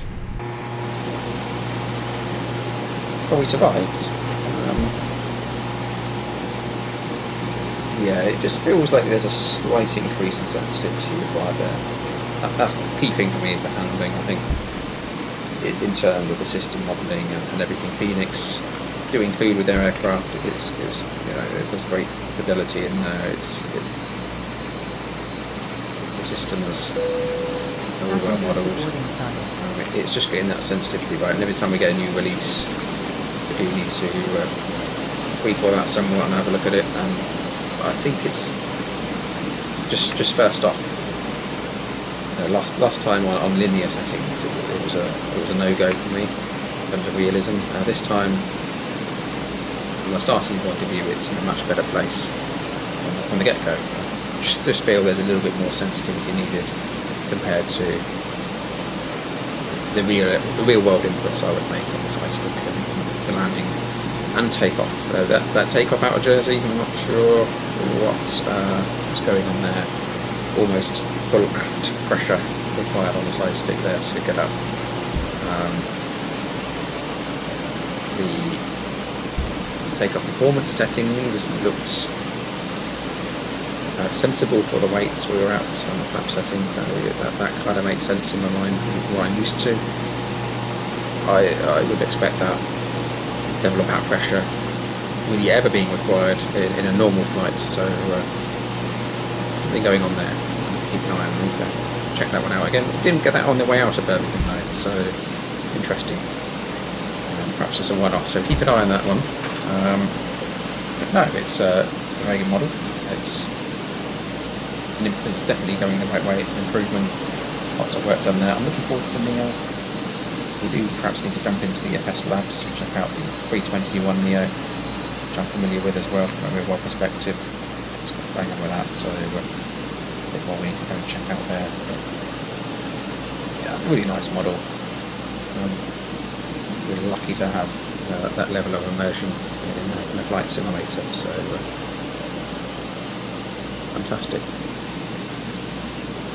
Well, thank you very much for joining me on this evening's stream. Hopefully another opportunity to stream tomorrow, perhaps around midday. So look out for that. I'll post that out, see how we get on. But yeah, I'll leave you here with the 319 unloaded. Big thanks and shout out to Pyreegue for kindly gifting me the scenery to look out for today's flights as well. And it'll be staying in my bag, this one. It's a thumbs up for me. So catch you hopefully tomorrow. Enjoy your weekends, whatever you're doing, and take care.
Bye.